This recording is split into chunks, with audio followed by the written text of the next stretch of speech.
السلام علیکم، میں ضمیر احمد انصاری اور آپ دیکھ رہے ہیں زیڈ نیوز فار یو۔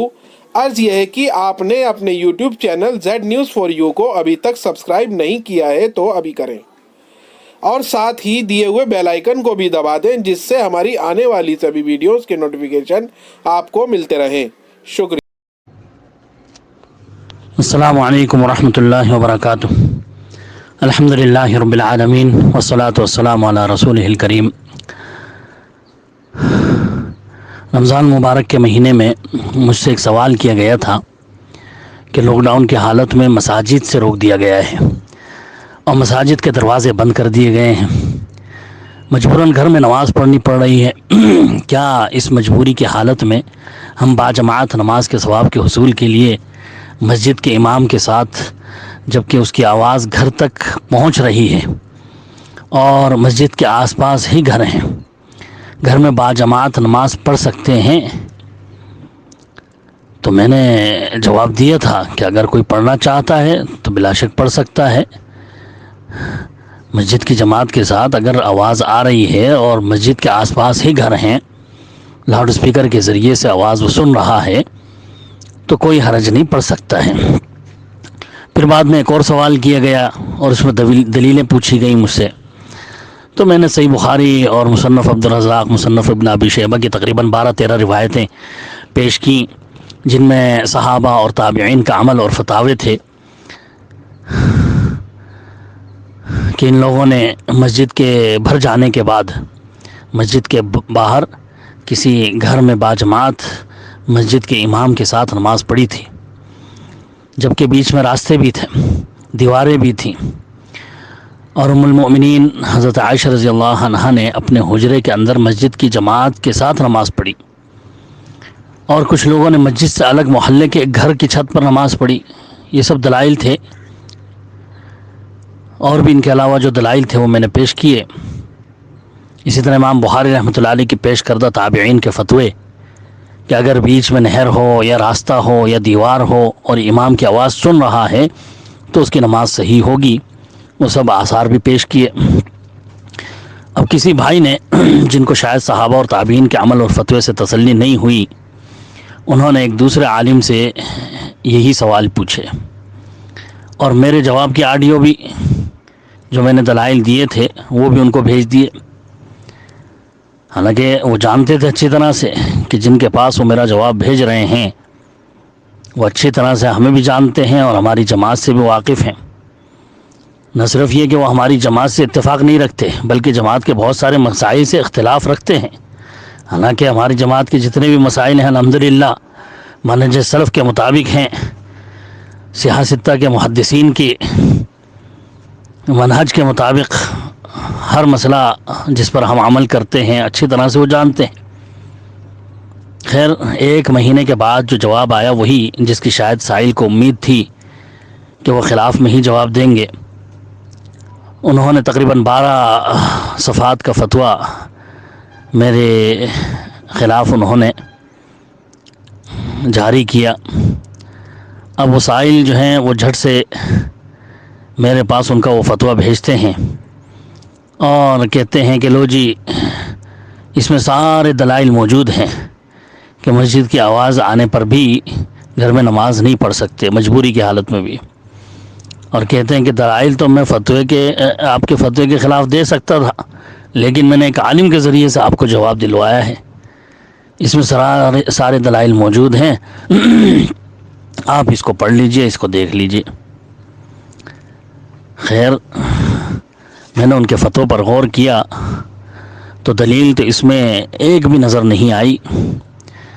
ہاں، آخر میں چند فتووں کے کچھ ٹکڑے جو میرے جواب کے رد میں تھے ہی نہیں اور جن کا مقصد ہی کچھ اور تھا وہ نظر آئے، جبکہ میں نے سلف صالحین سے، صحابہ، تابعین، محدثین کی روایتیں پیش کر کے واضح دلائل دیے تھے۔ خیر، بڑا افسوس ہوا فتویٰ دیکھ کر کے کہ ان مفتی صاحب نے سلف صالحین کے منہج اور واضح دلائل کو رد کرتے ہوئے صرف چند مقلدین کے بنائے ہوئے فقہی اصولوں کی بنیاد پر، یعنی صفیں متصل ہوں، بیچ میں دیوار نہ ہو، امام کی آواز براہ راست بغیر کسی وسیلے کے پہنچتی ہو، جگہ ایک ہی ہو، تب جو ہے امام کے پیچھے اقتداء صحیح ہوگی۔ صحابہ و تابعین کے عمل کے فتوے کا اس طرح سے انکار کرتے ہوئے صاف کہہ دیا کہ ایسے نماز ہو ہی نہیں سکتی، یہ جائز ہی نہیں ہے، اور انکار میں بے جات عقلی اور ظنی تعویلیں ان روایتوں کی جو احادیث اور آثار سے میں نے پیش کی تھی، جس کو دیکھ کر واقعی میں حیران رہ گیا کہ اتنے مشہور عالم مفتی صاحب جو اپنا آپ کو اہل حدیث یا سلفی گردانتے ہیں، سلف کے منہج سے ہٹ کر کے مقلدین کے فقہی اصولوں پر صحابہ و تابعین کے عمل و فتوے کا انکار کر دیا، اور ان کے مقابلے میں آج کے چند علماء کے فتاووں کے کچھ ٹکڑے پیش کر رہے ہیں جن کا اصل مقصد ہی کچھ اور ہے۔ یعنی ان کے فتوے عام حالات میں دیے گئے تھے، عام حالات کے تعلق سے سوال تھا ان سے، یا پھر ریڈیو یا ٹی وی پر آواز سننے کے تعلق سے تھے کہ دور دراز سے اقتداء اس کی ہو سکتی ہے نہیں، اس تعلق سے سوالات تھے۔ بغیر عذر کے ہی اذان سننے کے باوجود مسجد نہ جا کر کے گھر میں نماز پڑھ لینے والوں کے تعلق سے سوال تھے، جبکہ ہمارا فتویٰ جو تھا وہ مجبوری یا عذر کی حالت میں گھر کے اندر امام مسجد کے ساتھ باجماعت نماز کے متعلق تھا، جس کی آواز آ رہی ہے اور گھر مسجد کے آس پاس ہیں، مسجد سے روک دیا گیا ہے، جا نہیں سکتے مسجد، مجبوراً پڑھنی پڑ رہی گھر میں۔ یہ تھا ہم سے جو سوال تھا۔ پتہ نہیں مفتی صاحب نے ایسا کیوں کیا کہ ہم نے جواب دیا تھا مجبوری کی حالت میں نماز پڑھنے کے تعلق سے، مفتی صاحب نے اس کو عام اجازت کے طور پر لیا، یا واللہ عالم جان بوجھ کر ایسا کیا کہ یہ عام حالات میں اجازت کے تعلق سے ہے، اسی لیے وہ پورے فتوے میں عام حالات کے تعلق سے ہی گفتگو کرتے نظر آئے۔ حالانکہ جو سوال انہوں نے خود اپنے فتوے مسائل کا نقل کیا ہے، اس میں بھی انہوں نے یہی لکھا ہے کہ آج کے ماحول میں مسجد میں نماز پڑھنا مشکل ہے، تو اگر مسجد سے لاؤڈ سپیکر کے ذریعے جماعت کی آواز آ رہی ہو تو گھروں میں نماز اس کی آواز کے ذریعے پڑھ سکتے ہیں یا نہیں۔ حالانکہ مجھ سے جو سوال کیے گئے تو وہ ذرا مختلف تھا، جس میں مسجدوں کے دروازے بند ہونے کی وجہ سے مجبوراً گھر کے اندر پڑھنا پڑ رہا ہے، اس کا ذکر تھا، اور پھر آس پاس گھر جو ہے مسجد کے آس پاس ہیں، اس کا ذکر تھا۔ اور ایک سوال میں مجھ سے کئی سوال ہوئے تھے اس تعلق سے،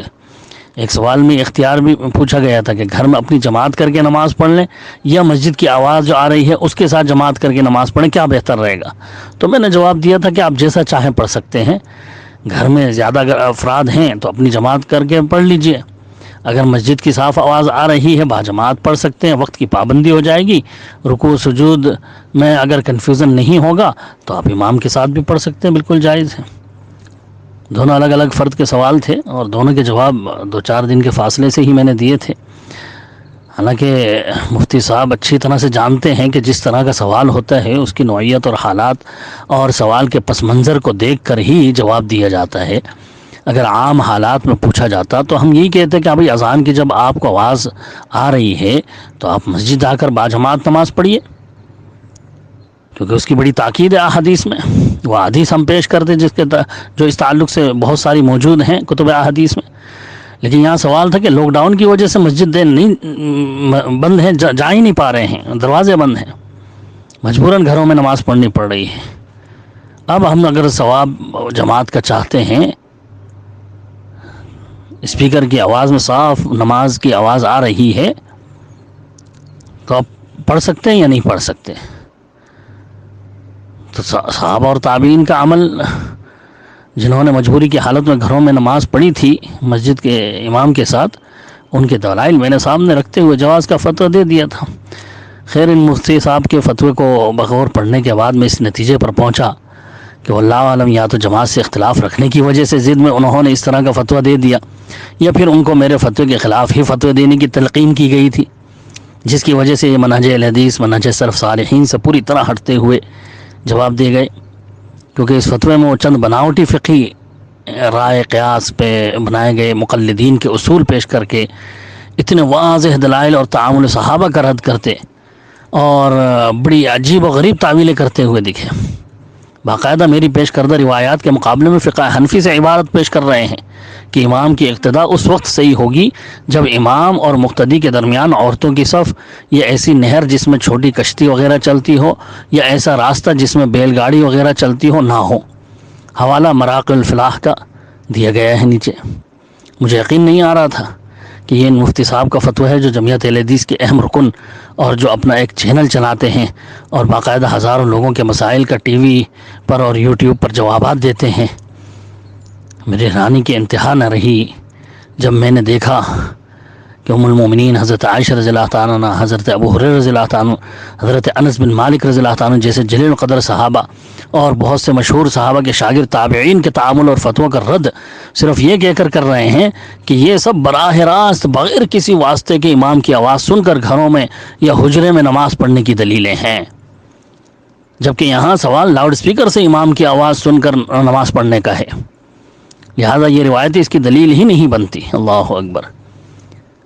آگے بھی صفحہ 8 میں انہوں نے لکھا کہ مولوی صاحب کی پیش کردہ کوئی بھی دلیل اس مسئلے پر روشنی نہیں ڈالتی جو سوال میں پوچھا گیا ہے، کیونکہ اس سوال میں مسجد سے لاؤڈ اسپیکر کی آواز پر نماز پڑھنے کا مسئلہ پوچھا گیا ہے، جس کا حل ان پیش کردہ روایات میں نہیں ہے کہ مسجد میں جو نماز ہو رہی ہے اس کی آواز ہمارے گھروں تک لاؤڈ اسپیکر سے پہنچ رہی ہے، تو کیا ہم باجماعت اس میں امام کی اقتداء کر سکتے ہیں؟ اس پر مولوی صاحب فرماتے ہیں کہ جب کہ مسجد کی آواز آ رہی ہے تو آپ بلا شک پڑھ سکتے ہیں۔ حالانکہ یہ الفاظ انہی کے ہیں جو انہوں نے میری طرف منسوب کیا،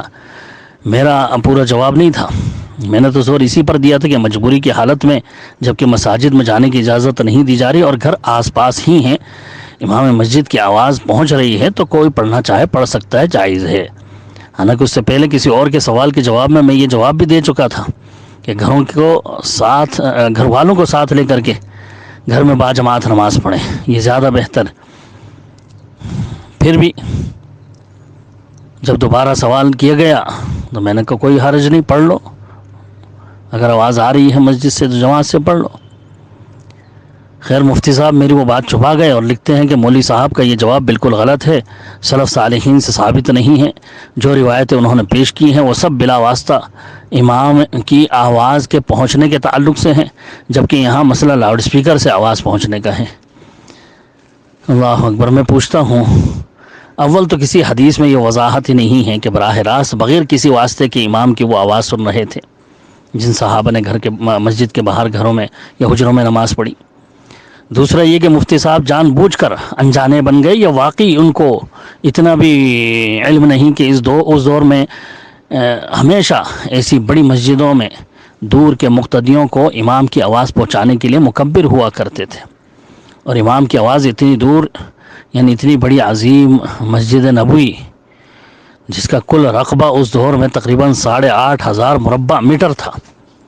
یا یوں کہہ لیں کہ تقریباً 90,000 مربع فٹ تھا، وہ پوری مسجد بھر گئی۔ پھر بڑی موٹی دیوار 3 فٹ کی، پھر اس کے بعد باہر سڑک ہے، لمبی چوڑی سڑک، اس کے پار محلے کے گھروں میں سے ایک گھر کے اندر مکبر کے واسطے کے بغیر آواز پہنچ ہی نہیں سکتی تھی۔ انشاءاللہ آگے میں اس کو ثابت کروں گا۔ یہ تو ایک مسلم چیز ہے کہ ہر کوئی جانتا ہے، اور اس میں کوئی اختلاف بھی نہیں ہے، امت کا اجماع ہے اس پر کہ امام کی آواز کو دور تک پہنچانے کے لیے کسی مقتدی کا امام کی تکبیر کے ساتھ بلند آواز سے تکبیر کہنا جائز اور مشروع ہے، اور صحابہ کے دور سے ہی اس پر عمل ہوتا آ رہا ہے، جس کی زمانہ نبی صلی اللہ علیہ وسلم میں بھی مثالیں ملتی ہیں۔ تفصیل انشاءاللہ میں اس کتاب کے آخر میں دے دوں گا، جو میں اپنے اس آڈیو کے ساتھ، اس جواب کے ساتھ PDF کی بھیجوں گا، اس میں پورے دلائل تفصیلی انشاءاللہ دوں گا۔ میں پوچھتا ہوں مفتی صاحب سے کہ کیا آج کے یہ لاؤڈ اسپیکر نے مکبر کی جگہ نہیں لے لی ہے؟ کیا یہ امام کی آواز کو منوان آگے نہیں پہنچاتا ہے؟ اگر اس کا بھی انکار کریں گے تو پھر میں پوچھتا ہوں کہ کیا اس دور میں یعنی صحابہ کے زمانے میں لاؤڈ اسپیکر تھے؟ اگر نہیں تھے تو پھر آج یہ اپنی مساجد میں دوسری تیسری منزلوں کے مقتدیوں کے لیے اور عورتوں کی جو الگ سے جگہ بنائی جاتی ہے وہاں تک آواز پہنچانے کے لیے لاؤڈ اسپیکر کا استعمال کیوں کرتے ہیں اپنی مساجد میں؟ اس کا جواز کہاں سے لائے؟ ان کی نمازیں لاؤڈ سپیکر کی آواز پر کیسے ہو جاتی ہیں جبکہ بیچ میں دیواریں بھی ہوتی ہیں، اور آپ کے اصول کے مطابق دیواریں نہ ہوں، امام کو خود دیکھے براہ راست بغیر کسی واسطے کے امام کی آواز سنے تب نماز صحیح ہوگی۔ آج مکبروں کا رواج مساجد سے اس لیے ختم ہو گیا ہے کیونکہ لاؤڈ سپیکر نے مکبرین کی جگہ لے لی ہے۔ جس طرح وہ امام کی تکبیر کو آگے پہنچانے کے لیے بآواز تکبیر کہا کرتے تھے، اس سے زیادہ بہتر انداز میں آج امام کی آواز کو یہ لاؤڈ سپیکر پہنچاتا ہے۔ اسی لیے آج ہر مسجد میں مکبر کی جگہ لاؤڈ سپیکر ہی نظر آتے ہیں۔ لیکن افسوس مفتی صاحب اب بھی 100 سال پیچھے کے زمانے میں ہیں، کیونکہ ان کے اس مضمون اور خاص طور سے ان کے اس طرح کے الفاظ سے جس میں انہوں نے لکھا ہے کہ یہ دوسرا طریقہ یعنی لاؤڈ سپیکر میں نماز کا طریقہ تو نو ایجاد اور مخدوش طریقہ ہے جو شروع سے ہی مختلف فی رہا ہے۔ تو ان کے ان الفاظ سے تو لگتا ہے کہ مقلدین اور بریلیوں کی رائے قیاس پر مبنی جو فقہی مسائل سے اس قدر یہ متاثر ہو چکے ہیں کہ لاؤڈ سپیکر کا نماز میں استعمال جو احناف نے تقریباً 100 سال پہلے تعویلیں کر کے بناوٹی فقہی اصول کی بنیاد پر انکار کیا تھا، اسی کو آج یہ اتنے عرصے کے بعد مفتی صاحب اس مسئلے کو تسلیم کر کے فتویٰ 12 صفحات پر مشتمل جاری کر رہے ہیں کہ نہیں بھائی لاؤڈ سپیکر پہ تو نماز ہو ہی نہیں سکتی۔ یہ سب ان کے اعتراضات تھے احناف کے 100 سال پہلے، جو اس وقت اہل حدیثوں کے خلاف انہوں نے جو ہے فتوے جاری کرے تھے کہ اسپیکر کے استعمال پر نماز نہیں ہوگی، اور اس کی بڑی مخالفت کری تھی، فتوے جاری کیے تھے۔ لیکن آج خود وہ لوگ مان چکے ہیں، اس کو تسلیم کر چکے ہیں، اور اسپیکر پر ہی اپنی نمازیں جو ہے پڑھ رہے ہیں۔ لاؤڈ سپیکر کا استعمال ہر مسجد میں ہو رہا ہے۔ دیکھیے فتاوی علماء اہل حدیث اور فتاوی ثنائیہ جلد اول صفحہ نمبر 590 میں، اور فتاوی علماء حدیث جلد نمبر 4 صفحہ نمبر 80 میں واضح لکھ رہے ہیں کہ لاؤڈ سپیکر کے جواز پر علماء کرام کا عام طور پر اتفاق ہو چکا ہے۔ عدم جواز کے قائلین اس کا ثبوت نہیں دے سکے، اور نہ ہی اس کے عدم جواز پر ممانعت کی کوئی دلیل ملتی ہے۔ مفتی صاحب آئیے، ویسے تو ان دیوبندیوں اور بریلویوں نے جو نماز میں انہی بناوٹی فقہی اصولوں کی بنیاد پر کہ یا تو براہ راست بلا واسطہ امام کی آواز سنے یا مکبر کی آواز پر امام کی اقتداء کرے، لاؤڈ سپیکر کے استعمال کو ناجائز بلکہ بدعت اور حرام تک قرار دے دیا تھا، وہ سب مضامین میرے پاس موجود ہیں۔ وقت کا خیال رکھتے ہوئے ان کو میں نہیں آپ کے سامنے رکھتا۔ ہاں، جو کتاب اس کے ساتھ میں بھیجوں گا آڈیو کے ساتھ آپ کو تفصیلی، انشاءاللہ اس میں وہ مضامین بھی آپ کو دکھا دوں گا کہ کس طرح سے انہوں نے جو ہے اس کا انکار کیا تھا۔ تو ان اسپیکر کے مخالفین کے جواب میں ویسے تو بے شمار مضامین اس کے استعمال کے جواز پر اہل حدیث علماء کی طرف سے منظر عام پر آئے تھے، لیکن یہاں میں صرف ایک فتویٰ جماعت اہل حدیث کے عظیم عالم دین جو ماشاءاللہ آپ کے بزرگوں میں سے ہیں، مشکات المصابیح کی سب سے بڑی شرح لکھنے والے مرآۃ المفاتیح کے مصنف علامہ عبید اللہ رحمانی مبارک پوری رحمۃ اللہ علیہ کا ہی فتویٰ میں آج آپ کو سنا دیتا ہوں، جس سے آپ کے لاؤڈ سپیکر کے تعلق سے جو شکوک و شبہات ہیں شاید دور ہو جائیں، کہ اس لاؤڈ سپیکر نے مکبر ہی کی جگہ لی ہے، اور مکبر کی آواز ہو یا اسپیکر کی، دونوں کی آواز امام ہی کی آواز مانی گئی، اس میں فرق نہیں۔ جس طرح مکبر کی آواز سے نماز ہوتی ہے، اسی طرح اسپیکر کی آواز سے بھی نماز ہو سکتی ہے۔ دیکھیے محدث رسالہ جو محدث دہلی سے نکلتا تھا، جلد نمبر 8 شمارہ نمبر 8 شوال 1359 ہجری دسمبر 1940 کا، اور یہی فتویٰ آپ کے فتاوی شیخ الحدیث مبارک پوری میں آپ کو مل جائے گا، جلد نمبر 1 صفحہ نمبر 206 میں۔ ان سے سوال کیا گیا ہے کہ اعلیٰ آواز جس کو انگریزی میں لاؤڈ سپیکر کہتے ہیں، جامع مسجد، عیدین اور مجالس وعظ و خطبہ میں استعمال کرنا جائز ہے یا نہیں؟ سائل محمد سلیمان از بردوان۔ تو جواب وہ دیتے ہیں، ذرا غور سے سن لیں تاکہ آپ کی جو غلط فہمیاں ہیں اسپیکر کے تعلق سے وہ دور ہو جائیں۔ لکھتے ہیں کہ عام مذہبی علمی جلسوں کی طرح اذان میں مؤذن کی آواز اور عیدین اور جمعہ کے موقع پر نماز میں امام کی آواز دور کے تمام مقتدیوں تک اور خطبے کے خطبے میں خطیب کی آواز دور کے لوگوں تک پہنچانے کے لیے لاؤڈ اسپیکر کا استعمال اور اس کو امام و مؤذن اور خطیب کے سامنے رکھنا جائز اور مباح ہے۔ ایسی ضرورت کے وقت اس آلے کے استعمال میں شرعاً کوئی قباحت نہیں، اور اذان و نماز خطبہ جمعہ و عیدین کی صحت میں کوئی خلل نہیں واقع ہوگا۔ اس کے استعمال کی عدم جواز پر شرعاً و عقلاً کوئی دلیل قائم نہیں ہے، بلکہ اس آلے کا استعمال اس حیثیت سے مستحسن ہے کہ امام اور خطیب کو دور کے مقتدیوں اور حاضرین تک اپنی آواز پہنچانے کی کوشش میں گلا پھاڑ پھاڑ کر چیخنے اور تکلف و تصنع کرنے کی ضرورت نہیں پڑتی، کیونکہ اس کے ذریعے خطیب اور امام کی اصل آواز صدائے باز گشت اور نقل نہیں، اصل آواز بلا تکلف براہ راست دور کے تمام لوگوں تک پہنچ جاتی ہے۔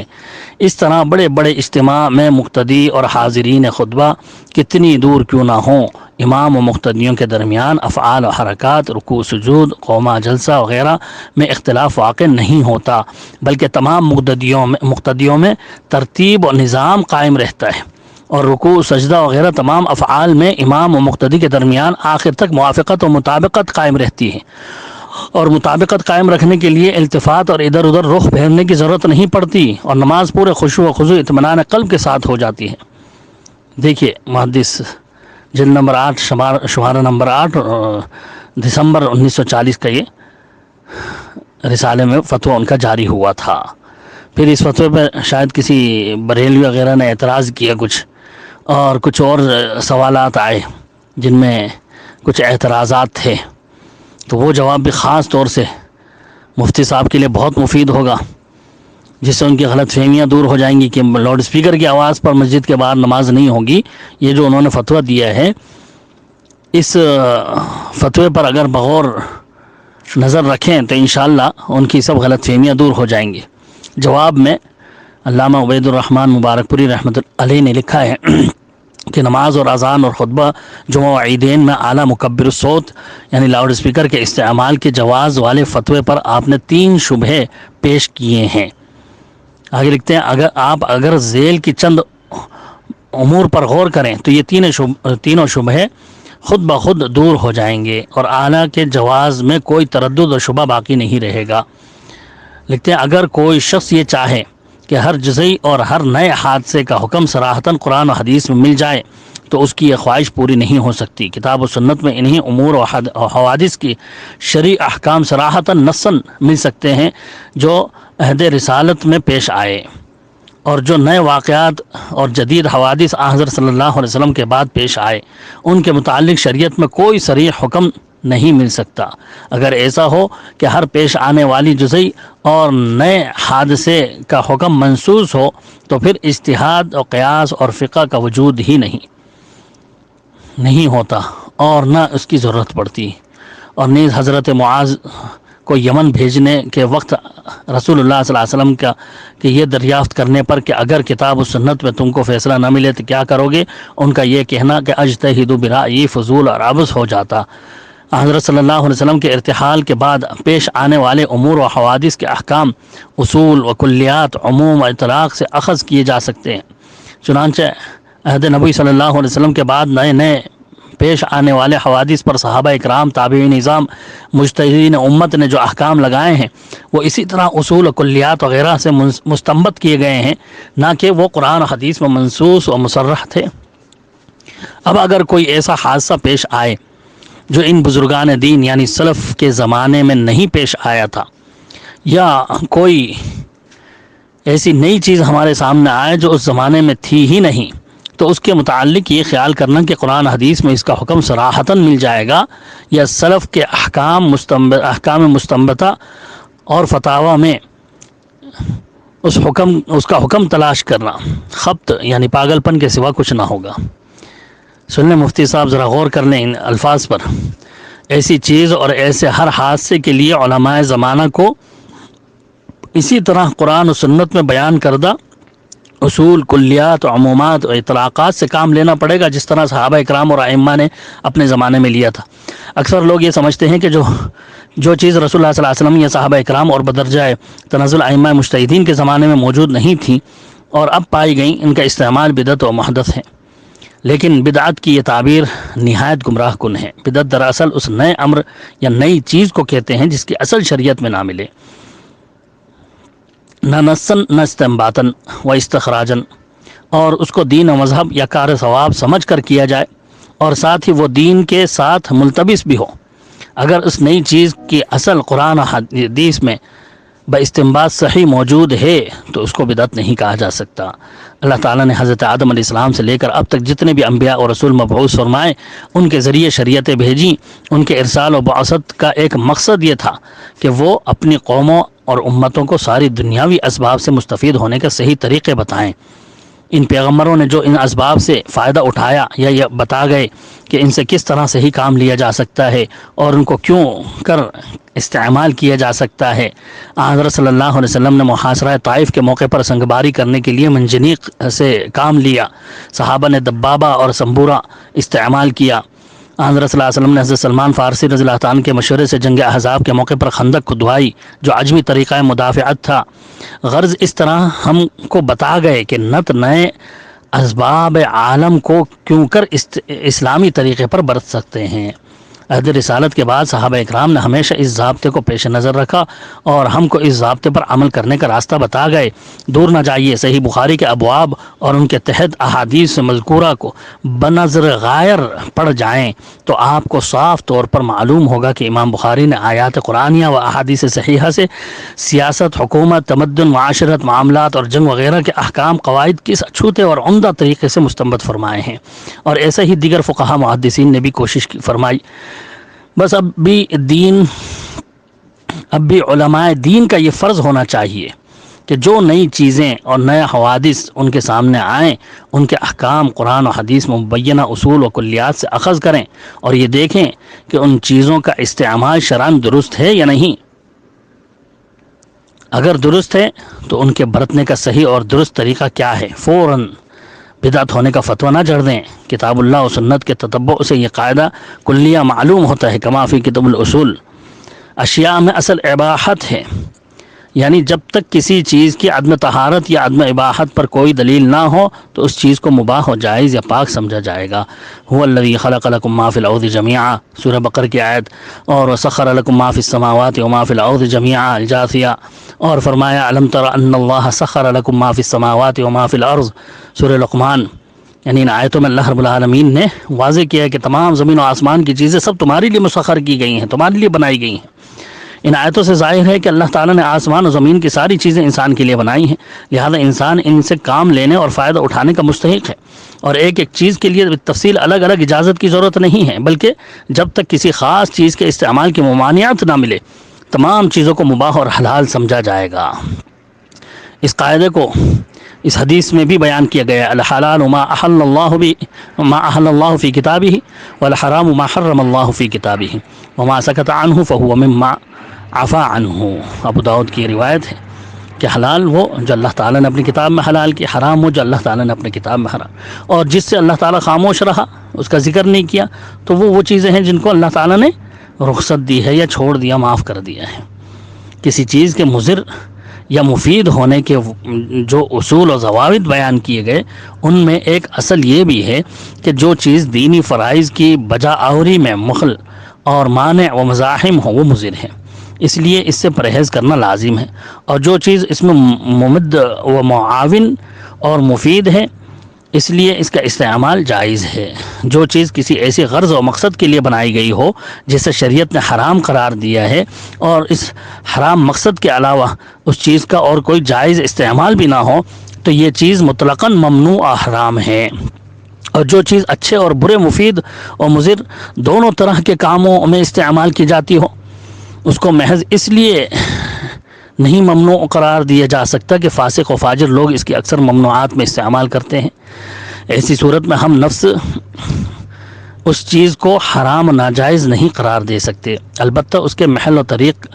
کے استعمال کو ممنوع قرار دیں گے، جس کے کو فساق و فجار جائز مقصد کی خاطر اختیار کرتے ہیں، ناجائز مقصد کی خاطر اختیار کرتے ہیں۔ ان امور کو مد نظر رکھتے ہوئے اعلیٰ مکبر الصوت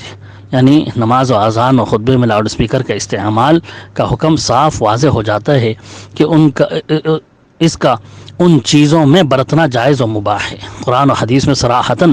آپ کو اس کا حکم نہیں مل سکتا کہ عہد رسالت میں چیز تھی ہی نہیں، نہ صحابہ و تابعین و ائمہ مجتہدین کے فتاووں میں اس کا حکم مل سکتا ہے کہ یہ چیز موجودہ عہد کی پیداوار ہے۔ بس اس حکم اور اصول و کلیات دین سے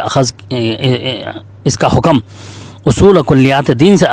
اخذ کیا جائے گا۔ میرے نزدیک یہ چیز هو الذی خلق لکم ما فی الارض جميعا اور وسخر لکم ما فی السماوات وما فی الارض جميعا اور وما سکت عنہ فهو مما عفا عنہ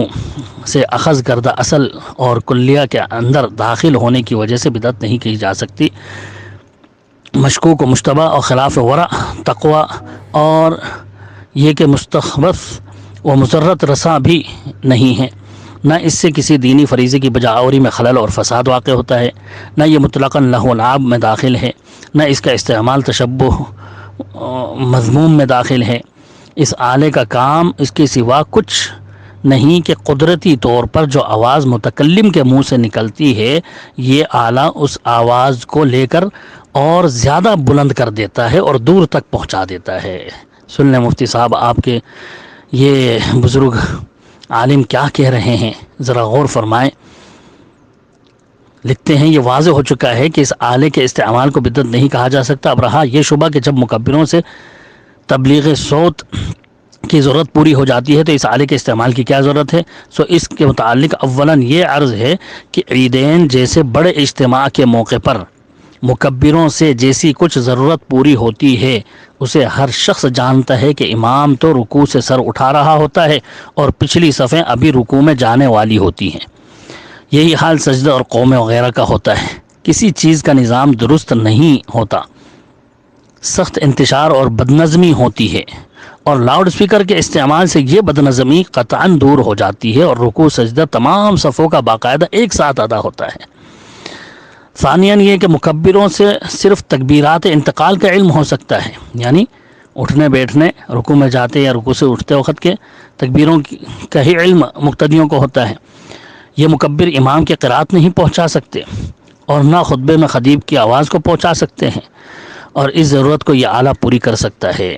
قرآن قرات امام سننا گو دور کے مقتدیوں پر ضروری نہیں ہے، لیکن اگر بلا تکلف امام کی قرات بعینی ہی دور کے مقتدیوں تک پہنچائی جائے تو اس میں کیا قباحت ہے، بلکہ یہ تو مستحسن چیز ہے۔ یہ فتویٰ علامہ شیخ الحدیث عبید اللہ مبارک پوری رحمۃ اللہ علیہ نے ربیع الآخر 1373 ہجری میں 16 جنوری 1954 عیسوی میں جو ہے یہ دیا تھا۔ فتاوی شیخ الحدیث مبارک پوری جلد نمبر 1 صفحہ نمبر 207 میں یہ فتویٰ موجود ہے۔ اس پر غور کر لیں تو معلوم ہو جائے گا کہ لاؤڈ اسپیکر کے ذریعے جو نماز ہوگی، جہاں تک اس کی آواز آئے گی وہاں تک نماز پڑھنا بالکل جائز ہے، اس میں کوئی حرج نہیں ہے، کوئی چیز بھی مانع نہیں ہے۔ تو مفتی صاحب یہ تھا آپ کی جماعت اہل حدیث کے مانے ہوئے عالم دین علامہ عبید اللہ رحمانی مبارک پوری کا فتویٰ، جس میں وہ لاؤڈ اسپیکر میں نماز کے جائز ہونے اور دور تک مقتدیوں کو آواز پہنچانے کا اہم ذریعہ بلکہ مکبر سے زیادہ اس کو مفید قرار دے رہے ہیں۔ امید ہے لاؤڈ اسپیکر میں نماز کے تعلق سے آپ کے شکوک و شبہات اس میں دور ہو گئے ہوں گے۔ ویسے تو اور بھی بہت سارے فتوے ہیں علماء اہل حدیث کے اور علماء عرب کے بھی میرے پاس موجود ہیں، لیکن وقت کی قلت ہے، بہت زیادہ وقت ہو جائے گا اگر میں وہ سب آپ کے سامنے رکھنے لگوں گا، لہٰذا میں کتاب جو آپ کے ساتھ اس آڈیو کے ساتھ PDF میں بھیجوں گا، اس میں کچھ فتاوے عرب علماء کے بھی درج کر دوں گا، جس سے آپ کو معلوم ہوگا کہ ہاں بھی کس طرح سے اس کے جواز کے فتوے دیے گئے اور اس کی آواز پر نماز یقیناً جو ہے وہ جائز ہے۔ خیر، اس وجہ سے یہ بات تو مفتی صاحب کو سمجھ میں آ گئی ہوگی کہ جس طرح اس دور میں مکبر آواز پہنچاتا تھا، اسی طرح آج یہ لاؤڈ اسپیکر امام کی آواز پہنچاتا ہے، بلکہ آپ نے جو اصول بتائے ہیں کہ براہ راست بغیر کسی وسیلے کے امام کی آواز سنیں، تو حقیقت میں اس میں امام ہی کی آواز صحیح معنوں میں ہم سن رہے ہوتے ہیں۔ مکبر کی آواز تو امام کی آواز نہیں ہوتی، وہ تو ایک مقتدی کی آواز ہے۔ امام کی تو من وعن لاؤڈ اسپیکر کے ذریعے ہم آواز سن رہے ہوتے ہیں، تو یہ تو بالاولیٰ آپ کے اصول کے مطابق صحیح ٹھہرنی چاہیے کہ مقتدی کتنی ہی دور ہو، امام ہی کی آواز من وعن سن رہا ہوتا ہے۔ بس معلوم ہوا کہ جو امور نماز میں مکبر کی آواز کے تعلق سے جائز ہوں گے، لاؤڈ سپیکر کی آواز کے تعلق سے بھی وہ جائز ہوں گے۔ اگر مکبر کی آواز سن کر امام کی اقتداء کی جا سکتی ہے تو لاؤڈ سپیکر سے بھی امام کی اقتداء کی جا سکتی ہے۔ آج الحمدللہ اس پر اجماع ہو چکا ہے۔ جو مخالفت کر رہے تھے پہلے لاؤڈ سپیکر کی، وہ سب تسلیم کر چکے ہیں، خود اس سے اعمال کر رہے ہیں۔ خیر چلیے، یہ مسئلہ تو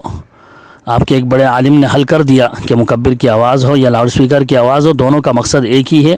بلکہ اسپیکر مکبر سے زیادہ مفید ہے۔ اور جس طرح مکبر کی آواز سے آج تک ہمیشہ ہر دور کے مقتدیوں کی نماز ہوتی آئی ہے، اسی طرح سے اب مکبر کی جگہ لینے والے اسپیکر سے بھی دور کے مقتدیوں کی نماز صحیح ہوگی۔ رہا مسئلہ ان پیش کردہ اصولوں کا، جو رائے قیاس پر مبنی فقہی اصول آپ نے پیش کیے ہیں، ان کا بھی انشاءاللہ میں حل آپ کو بتا دیتا ہوں۔ لیکن اس سے پہلے آئیے میں اپنے سامعین کو خاص طور سے رسول اللہ صلی اللہ علیہ وسلم اور صحابہ کے دور کی وہ احادیث اور روایتیں دکھا دوں اور سنا دوں جن میں مفتی صاحب نے بیجا تعویلیں کر کے اور ان کو اس مسئلے کی دلیل تسلیم کرنے سے ہی انکار کر دیا ہے۔ میں اپنی ہر پیش کردہ حدیث سامعین کے سامنے رکھتا ہوں، میری PDF فائل میں بھی آپ کو ملے گی، اور میں یہاں پہ بھی اس کو آپ کے سامنے واضح طور پر بیان کروں گا، اور پھر آپ مفتی صاحب کا جواب سنیے، خود فیصلہ کیجئے کہ کیا واقعی اس حدیث کا یہی جواب ہونا چاہیے، یا یہ صرف زبردستی کی عقلی اور ضمنی تعویلیں ہیں انکار کی خاطر، جس کا ہمارے بھائی بڑے جو ہے اس سے متاثر ہو گئے اس فتوے سے، اور کہنے لگے کہ لو جی جواب آ گیا اور ساری دلیلیں اس میں موجود ہیں۔ میں حدیثیں بھی سناؤں گا اور ساتھ ہی ساتھ وضاحت بھی اس کی کرتا جاؤں گا، لیکن اس سے پہلے میں یہ بتاتا چلوں تاکہ کسی بھائی کو غلط فہمی نہ رہے کہ اللہ جانتا ہے ہمیں اپنے بھائیوں سے الجھنے اور ان کو پریشان کرنے کا ہرگز شوق نہیں ہے۔ ہم تو اتحاد و اتفاق کے حامی ہیں۔ ہم فصل کے مقابلے میں وصل کو ترجیح دیتے ہیں، ملانے کو۔ ہمیں خود کو ترجیح دینے کا کوئی حق بھی نہیں ہے۔ خود انبیاء کرام، اولیاء اعظام یہی سبق دیتے چلے آئے ہیں۔ اللہ جانتا ہے کہ ہر وقت ہمارا یہی خیال رہتا ہے کہ حتی الامکان اپنی زبانوں سے وہ باتیں کہی جائیں اور وہ مضامین ہم سپرد قلم کریں جو عامت المسلمین کو نفع بخش ہوں، جس سے لوگ فائدہ اٹھائیں، بلا وجہ کسی کا رد و قد نہ ہو، نشانہ زنی نہ ہو، دل خراشی نہ ہو۔ مگر کیا کریں جب خواہ کوئی سنگ راہ یا خار پا بنے، زبردستی کی مخالفت کوئی کرے تو لامحالہ اس کا ازالہ کرنا پڑتا ہے۔ حق بات کو واضح کرنا یہ ہم ضروری سمجھتے ہیں۔ اگر حق گوئی سے کسی کی دل شکنی ہوتی ہو تو 100 بار ہو۔ اللہ تعالیٰ کے فضل و کرم سے ہم حق کے چھپانے کے عادی نہیں ہیں۔ ہمارا کام حق کو چھپانا نہیں ہے، ہم بیجا دل خراش بھی نہیں ہیں، حق گو ہیں، جگر سوز نہیں ہیں۔ سچائی کی بات اور حق کی آواز سن کر کسی کی پیشانی پر شکنے پڑ جائیں تو ہم کسی کے خلاف شرع جذبات کی رعایت اور مروت کی خاطر اپنے صحیح اور صداقت بھری آواز کو بند نہیں کر سکتے۔ کلمہ حق اگر کسی کی طبع نازک پر گرا گزرتا ہے تو یہ دل شکنی نہیں۔ اگر سچی بات کا کہنا اور اعلی کلمۃ الحق کی آواز نکالنا دل شکنی ہے تو پھر کسی ظالم، جور و ستم، ظلم اور تعدی اور طغیانی اور عدوان اور سرکشی اور نااتفاقی اور بے اعتدالی کے خلاف کوئی آواز ہی کسی زبان سے نہ نکلتی، بلکہ غلط کاروں اور باطل پرستوں کو یوں ہی آزاد چھوڑ دیا جاتا اور گمراہیاں پھیلتی چلی جاتی۔ حالانکہ ہر باطل کے خلاف بلا خوف لومۃ لائم، یعنی کسی بھی ملامت اور اختلاف کے کرنے والے سے ڈرے بغیر صدائے حق کو بلند کرنا یہ انبیائی شیوا تھا۔ جی ہاں، عوام اور خواص بھی سمجھ لیں کہ ہمارے دل میں صرف اور صرف اللہ رب العالمین کا ڈر ہے۔ اس لیے سچائی کے اظہار میں ہمیں اپنی شہرت اور عزت کے مجروح ہونے کا ذرا برابر بھی غم نہیں ہوتا۔ لوگ کیا کہیں گے یہ سوچ کر ہم زبان نہیں کھولتے کہ ہماری تقریر سن کر یا ہماری تحریر کو پڑھ کر کے لوگ کیا کہیں گے۔ ہمیں عوام کی ستائش اور تحسین کی یا دنیا داروں کی خوشنودی کی کوئی پرواہ نہیں ہے۔ ہم بولتے اور لکھتے وقت صرف یہ سوچتے ہیں کہ سچائی کا تقاضا اور حق کا مطالبہ کیا ہے اور اللہ رب العالمین کے خوشنودی کس میں ہے۔ اعلان حق کی زد کسی پر بھی پڑے، اللہ تعالیٰ کی مدد سے ہم گھبراتے نہیں ہیں۔ ہم نے حق کا یہ راستہ اس لیے نہیں چنا ہے کہ جب تک پھولوں کی سیجوں میں اور اس کی نرمیوں اور راحت آفرینیاں ہمیں ملتی رہیں ہم اس کا ساتھ دیے جائیں گے، اور کانٹوں کی نوکیں اور تلواروں کی دھاریں اور مصائب کے انبار نمودار ہوں گے تو ہم حق سے کترا جائیں گے؟ ہرگز نہیں۔ ہم تو انشاءاللہ آسودہ حالی اور تنگی و ترشی دونوں حالتوں میں حق کا ساتھ دیں گے۔ ہم خود مٹ جائیں گے، مگر جہاں تک ہماری طاقت ہے حق کو ہم مٹنے نہیں دیں گے۔ ہم اپنی رسوائی اور بدنامی کو گوارا کر لیں گے، لیکن حق کی رسوائی اور فرامین اور اعمال رسول صلی اللہ علیہ وسلم کی توہین کسی صورت میں برداشت نہیں کریں گے۔ اللہ وہ دن نہ لائے کہ اس کے خوف پر دوسروں کا ڈر غالب آ جائے۔ گو ہم کچھ نہیں ہیں، مگر یہ ہمارا عقیدہ ضرور ہے کہ باطل کی ہزار وہاں شعلہ بیانیوں پر صداقت کی ایک تتلاتی ہوئی زبان اور سچائی کی بیٹھی ہوئی آواز بھی بھاری ہوتی ہے۔ اسی جذبہ حق نے ہمیں اعلان حق کے لیے ابھارا ہے۔ تو آئیے دیکھیں اور فیصلہ کریں جو احادیث میں نے پیش کی تھیں وہ اس مسئلے کی دلیل ہیں یا نہیں ہیں۔ سب سے پہلی حدیث جو میں نے پیش کی تھی وہ مصنف عبدالرزاق کی حدیث نمبر 5455 عن صالح بن ابراہیم انہ رأى انس بن مالک صلی الجمعة فی دار حمید بن عبد الرحمن بصلاة الامام بینہما طریق، اور دوسری روایت مصنف عبدالرزاق ہی کی 4887 عن صالح بن ابراہیم انہ رأى انس بن مالک صلی الجمعة فی دار حمید بن عبد الرحمن بصلاة الولید بن عبد الملک وبینہما طریق۔ یعنی صالح بن ابراہیم کہتے ہیں کہ انہوں نے حضرت انس بن مالک رضی اللہ عنہ، مشہور اور جلیل القدر صحابی، رسول اللہ صلی اللہ علیہ وسلم کے خاص خادم، ان کو دیکھا کہ حضرت حمید بن عبد الرحمن بن عوف کے گھروں میں مسجد کے امام یعنی خلیفہ وقت ولید بن عبد الملک کے ساتھ نماز پڑھتے ہوئے دیکھا، اور مسجد اور حمید کے گھر کے درمیان جو تھے باقاعدہ راستہ اور سڑک وغیرہ تھے۔ ان حدیث میں بیت گھر کے بجائے جو ہے دار کا لفظ ہے، فی دار حمید ابن عبد الرحمن۔ دار جو ہے یہ محلے یا کئی گھروں کے مجموعہ کو بھی کہا جاتا ہے جس میں ایک ہی خاندان والے رہتے تھے، جیسے کہ حافظ زبیر علی زئی کی تحقیق و تخریج کے ساتھ چھپی ہوئی ابو داؤد مترجم آپ دیکھ سکتے ہیں، ام ورقہ کی امامت والی حدیث نمبر 592 میں اس کی تشریح کرتے ہوئے لکھتے ہیں کہ لفظ دار میں بیت سے زیادہ وسعت ہے اور یہ محلے کے مفہوم میں ہے۔ پھر آگے مزید وضاحت ہے کہ دار کا لفظ حویلی کے لیے، خاندان اور قبیلے کے لیے، گھر کے لیے سبھی معنوں میں استعمال ہوتا ہے۔ دیکھیے ابو داؤد مترجم جلد نمبر 1 صفحہ نمبر 471 میں۔ تو یہاں وہی محلہ مراد ہے، یہاں دار سے مراد، اور یا بہت سارے گھروں کا مجموعہ۔ اسی لیے کچھ روایتوں میں جمع کے لفظ سے بیوت کے لفظ کے ساتھ بھی یہ روایت آ رہی ہے، جیسا کہ بہقی کی روایت ہے کہ عن صالح بن ابراہیم قال رأيت انس بن مالک صلی الجمعة فی بیوت حمید بن عبد الرحمن بن عوف فصلى بصلاة الامام فی المسجد وبین بیوت حمید والمسجد طریق۔ دیکھیے بہقی سنن الکبریٰ حدیث نمبر 5257۔ اس میں وضاحت ہے کہ میں نے حضرت انس بن مالک رضی اللہ عنہ کو دیکھا کہ انہوں نے جمعہ پڑھا کہاں؟ حمید بن عبد الرحمن کے گھروں میں، اور امام کے ساتھ انہوں نے وہاں گھر کے اندر نماز پڑھی جبکہ راستہ بیچ میں موجود تھا۔ دوسری روایت میں اور دیگر صف صالحین کا گھروں میں باجماعت نماز پڑھنے کا ذکر اس طرح سے کہ عن ہشام بن عروہ قال جئت انا وابی مرۃ فوجدنا المسجد قد امتلأ فصلینا بصلاة الامام فی دار عند المسجد بینہما طریق۔ مصنف عبدالرزاق 4885۔ مفتی صاحب نے یہاں میں اور ابو مرہ ترجمہ کیا ہے، حالانکہ جئت انا و ابی مرۃ ہے اصل میں، کہ میں اور میرے والد یعنی مشہور تابعی حضرت عروہ بن زبیر رضی اللہ عنہ ایک مرتبہ آئے اور مسجد کو بھرا ہوا پایا، تو ہم نے مسجد کے قریب ایک گھر میں امام مسجد کی نماز کے ساتھ باجماعت نماز پڑھی جبکہ مسجد اور گھر کے درمیان راستہ بھی تھا۔ ایک اور روایت گھر کی وضاحت کے ساتھ موجود ہے، عن ابراہیم ابن محمد عن ہشام ابن عروہ مثلہ الا انہ قال صلینا فی دار حمید ابن عبد الرحمن۔ یہ بھی مصنف عبدالرزاق کی 4886 نمبر حدیث ہے۔ اس میں بھی اسی گھر کا ذکر ہے کہ عروہ بن زبیر اور ہشام وغیرہ نے اس گھر میں حمید بن عبد الرحمن کے گھروں میں ہی باجماعت نماز پڑھی. اور روایت ہیں اور جو اور وضاحت کرتی ہیں کہ عن هشام بن عروہ قال جئت انا وابی مرۃ فوجدنا المسجد قد امتلأ يوم الجمعة فنصلي بصلاة الناس في بيت عندنا عند المسجد بينهما طريق قال حسبت انه قال في دار حمید بن عبد الرحمن. اور کئی روایتوں میں کانا یصلی بصلاۃ الامام وهو فی دار حمید بن عبد الرحمن کے الفاظ ہیں. مصنف ابن ابی شیبہ حدیث نمبر 6164 میں دیکھیے، جس سے واضح ہے کہ کئی بار یہ جلیل القدر صحابی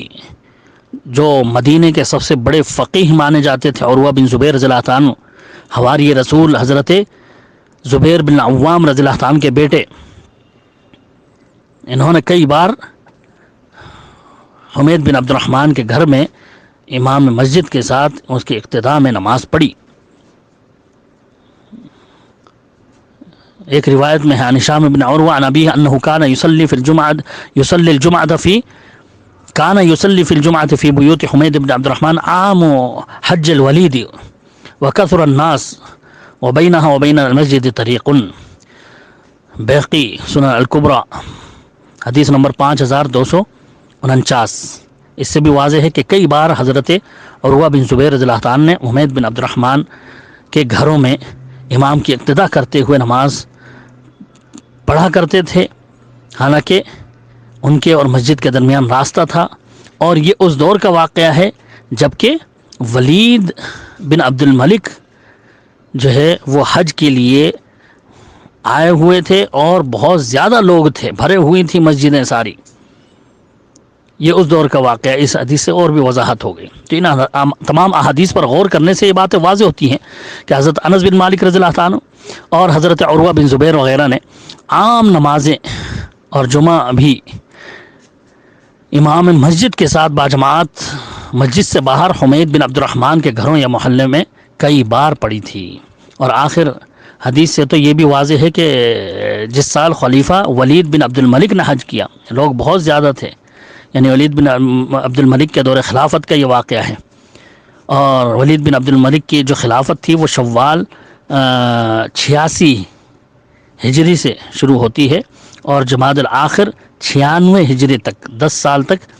ان کی خلافت رہی تھی. جبکہ مسجد نبوی غور کریں اس وقت تک کئی بار وسیع اور بڑی کر دی گئی تھی، اور مسجد اور حمید کے گھر کے درمیان باقاعدہ ایک راستہ بھی تھا، اور اس دور میں کئی صحابہ موجود تھے اور کسی بھی صحابی نے اس پر انکار اور اعتراض نہیں کیا. گویا اس پر صحابہ اور تابعین کا اجماع سکوتی ہے، لیکن یہ آج کے مفتی صاحب اس کو دلیل ماننے سے انکار کرتے ہیں. ان روایتوں پر یعنی صحابی رسول حضرت انس بن مالک اور عروہ بن زبیر رضی اللہ عنہ کے عمل پر مفتی صاحب کیا لکھ رہے ہیں اپنے فتوے میں کہ حدیث کا مضمون خود بتا رہا ہے کہ مسجد اور گھر کے درمیان اتنا چھوٹا راستہ تھا کہ امام کی آواز ان کو بخوبی آ رہی تھی. کیونکہ فصلینا بصلاۃ الامام، ہم نے امام کی نماز کے ساتھ نماز پڑھی، اس بات پر دال ہے کہ امام کی آواز ان کو بلا واسطہ بخوبی آ رہی تھی، کسی مکبر وغیرہ کی ضرورت نہ تھی. اور یہی اس پر دال ہے کہ راستہ چوڑا نہ تھا جو امام کی آواز ان تک آنے سے مانع ہوتا. اللہ اکبر. سامعین خود غور فرمائیں کتنی واضح دلیل ہے، اور اس کو کس طرح سے صرف عقلی اور ظنی گمانی باتوں سے رد کر رہے ہیں. میں پوچھتا ہوں اس کی کیا دلیل ہے کہ ان کو براہ راست بغیر مکبر کے سیدھی امام کی آواز ان تک پہنچ رہی تھی؟ کیا کسی روایت میں اس کی وضاحت ہے؟ اگر ہے تو دکھائیں. کیا یہ کہنا کہ ہم نے امام کے ساتھ نماز پڑھی تھی یہ اس چیز کی دلیل ہے کہ براہ راست امام کی آواز سن رہے تھے، مکبر کی نہیں؟ کیا کسی مکبر کی آواز کے ساتھ کسی جماعت میں شامل نماز پڑھنے والا شخص کبھی یہ کہے گا کہ میں نے امام کے ساتھ نہیں بلکہ مکبر کے ساتھ نماز پڑھی ہے؟ ہر کوئی جانتا ہے کہ ایسے موقع پر یہی کہا جاتا ہے کہ ہم نے جماعت کے ساتھ نماز پڑھی، ہم نے امام کے ساتھ نماز پڑھی، بھلے اس نے مکبر کی آواز سن کر ہی نماز پڑھی تھی. آج اگر مسجد میں ہی کوئی لاؤڈ سپیکر کی آواز پر امام کی اقتداء کرے تو کیا یہ کہے گا کہ میں نے لاؤڈ سپیکر کے ساتھ نماز پڑھی ہے، امام کے ساتھ نماز نہیں پڑھی؟ یقیناً ہر کوئی یہی کہے گا کہ میں نے امام کے ساتھ نماز پڑھی ہے، بھلے اس نے آواز امام کی لاؤڈ سپیکر پہ سنی تھی۔ یہ مفتی صاحب کا عجیب استدلال ہے جس کو کسی بھی طرح کوئی عقل تسلیم ہی نہیں کر سکتی۔ بلکہ آئیے میں دلائل کے ساتھ اور عقل میں سمجھ میں آ جانے والے طریقے سے آپ کو سمجھا دیتا ہوں کہ انہوں نے مکبر کی آواز سے ہی جماعت اور امام کے ساتھ نماز پڑھی تھی۔ بہت بڑے مشہور مورخ جنہوں نے مدینے کی تاریخ لکھی تھی، علامہ نور الدین ابو الحسن علی بن عبداللہ بن احمد السمہودی رحمۃ اللہ علیہ، اپنے زمانے کے امام، مدینے کے مفتی اعظم تھے، بہت بڑے معتبر محدث اور مورخ مانے جاتے تھے۔ 850 ہجری کے محدث ہیں یہ، 911 ہجری میں ان کا انتقال ہوا تھا۔ بڑی بڑی ضخیم کتابوں کے مصنف ہیں، جن میں سے ایک مشہور ان کی مدینے کی تاریخ پر انہوں نے کتاب لکھی تھی جس کا نام تھا وفاء الوفا باخبار دار المصطفیٰ۔ آج بھی یہ بڑی معتبر کتاب تاریخ کی مانی جاتی ہے۔ تو انہوں نے اپنی اس کتاب میں مسجد نبوی کی تعمیر کی شروع سے آخر تک کی پوری تفصیل بیان کی ہے۔ دیکھیں، اس پر غور کریں۔ انہوں نے جو ہے اپنی اس کتاب میں یہ لکھا ہے کہ اس سب سے پہلی جو تعمیر ہوئی مسجد نبوی کی، اس کی لمبائی اور چوڑائی 100 ہاتھ، یعنی کم از کم 150 فٹ چاروں طرف سے تھی، جس کا کل مربع یا سائز آپ لگائیں تو 22,500 مربع فٹ بیٹھتا ہے، یا 2090 مربع میٹر بیٹھتا ہے۔ دیکھیے، علامہ سمہودی نے اپنی وفاء الوفا باخبار دار المصطفیٰ جلد نمبر 1 صفحہ نمبر 261 میں مسجد نبوی کی ابتدائی تعمیر کے واقعات بیان کرتے ہوئے لکھا ہے۔ عربی عبارت میں نے اپنے کتاب میں دے دی ہے، اس میں دیکھی جا سکتی ہے۔ میں زیادہ تر، کیونکہ وقت کی بہت کمی ہے اور مضمون بڑا لمبا ہے، اس وجہ سے عربی عبارتیں میں بہت کم پڑھوں گا آپ کے سامنے، اور ان کا ترجمہ اور مفہوم آپ کو بتاتا جاؤں گا۔ تو انہوں نے لکھا کہ اگر دوسری کم والی روایت کا اعتبار کریں تو 4 روایتیں اس تعلق سے ملتی ہیں۔ ایک یہ ہے کہ 100 ہاتھ لمبائی اور 100 ہاتھ چوڑائی، اور دوسری جو ہے اس سے تھوڑا کم، اور اگر دونوں میں تطبیق دی جائے تو غالباً یہ دوسری روایت مسجد کے صحن چھوڑ کر ہوگا اور پہلی 100 ہاتھ والی صحن ملا کر ہوگی۔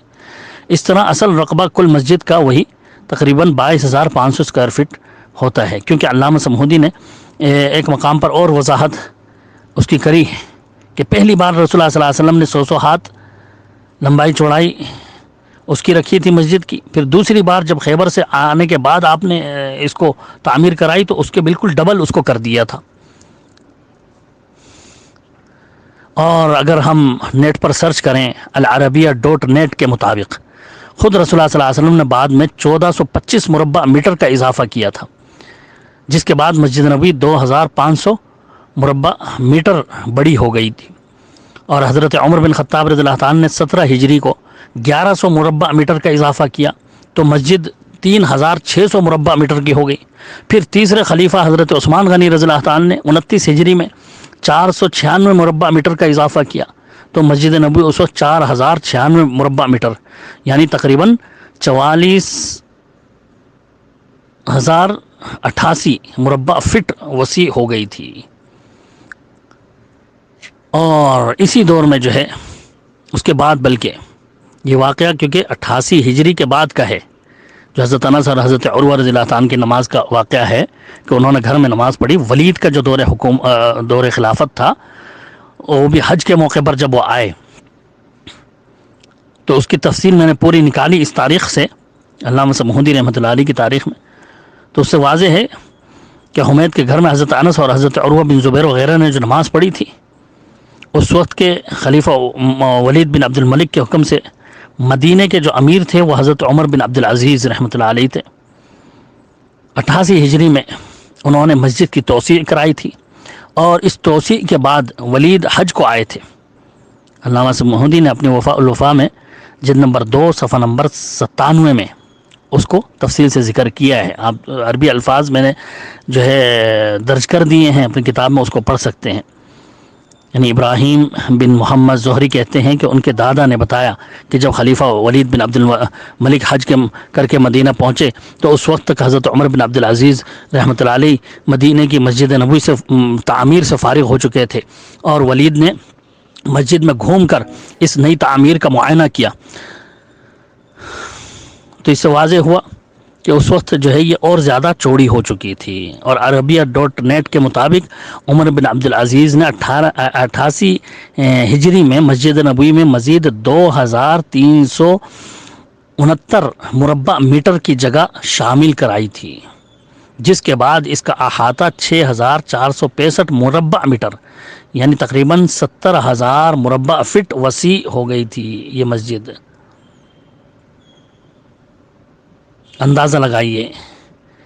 علامہ سمہودی رحمۃ اللہ علیہ ایک جگہ لکھتے ہیں کہ یحییٰ کی خبر کے مطابق حضرت عمر بن عبد العزیز نے سال بھر چونا پکایا، جس سے نقش و نگار کا سامان تیار کیا۔ چونا وہ بطن نخل سے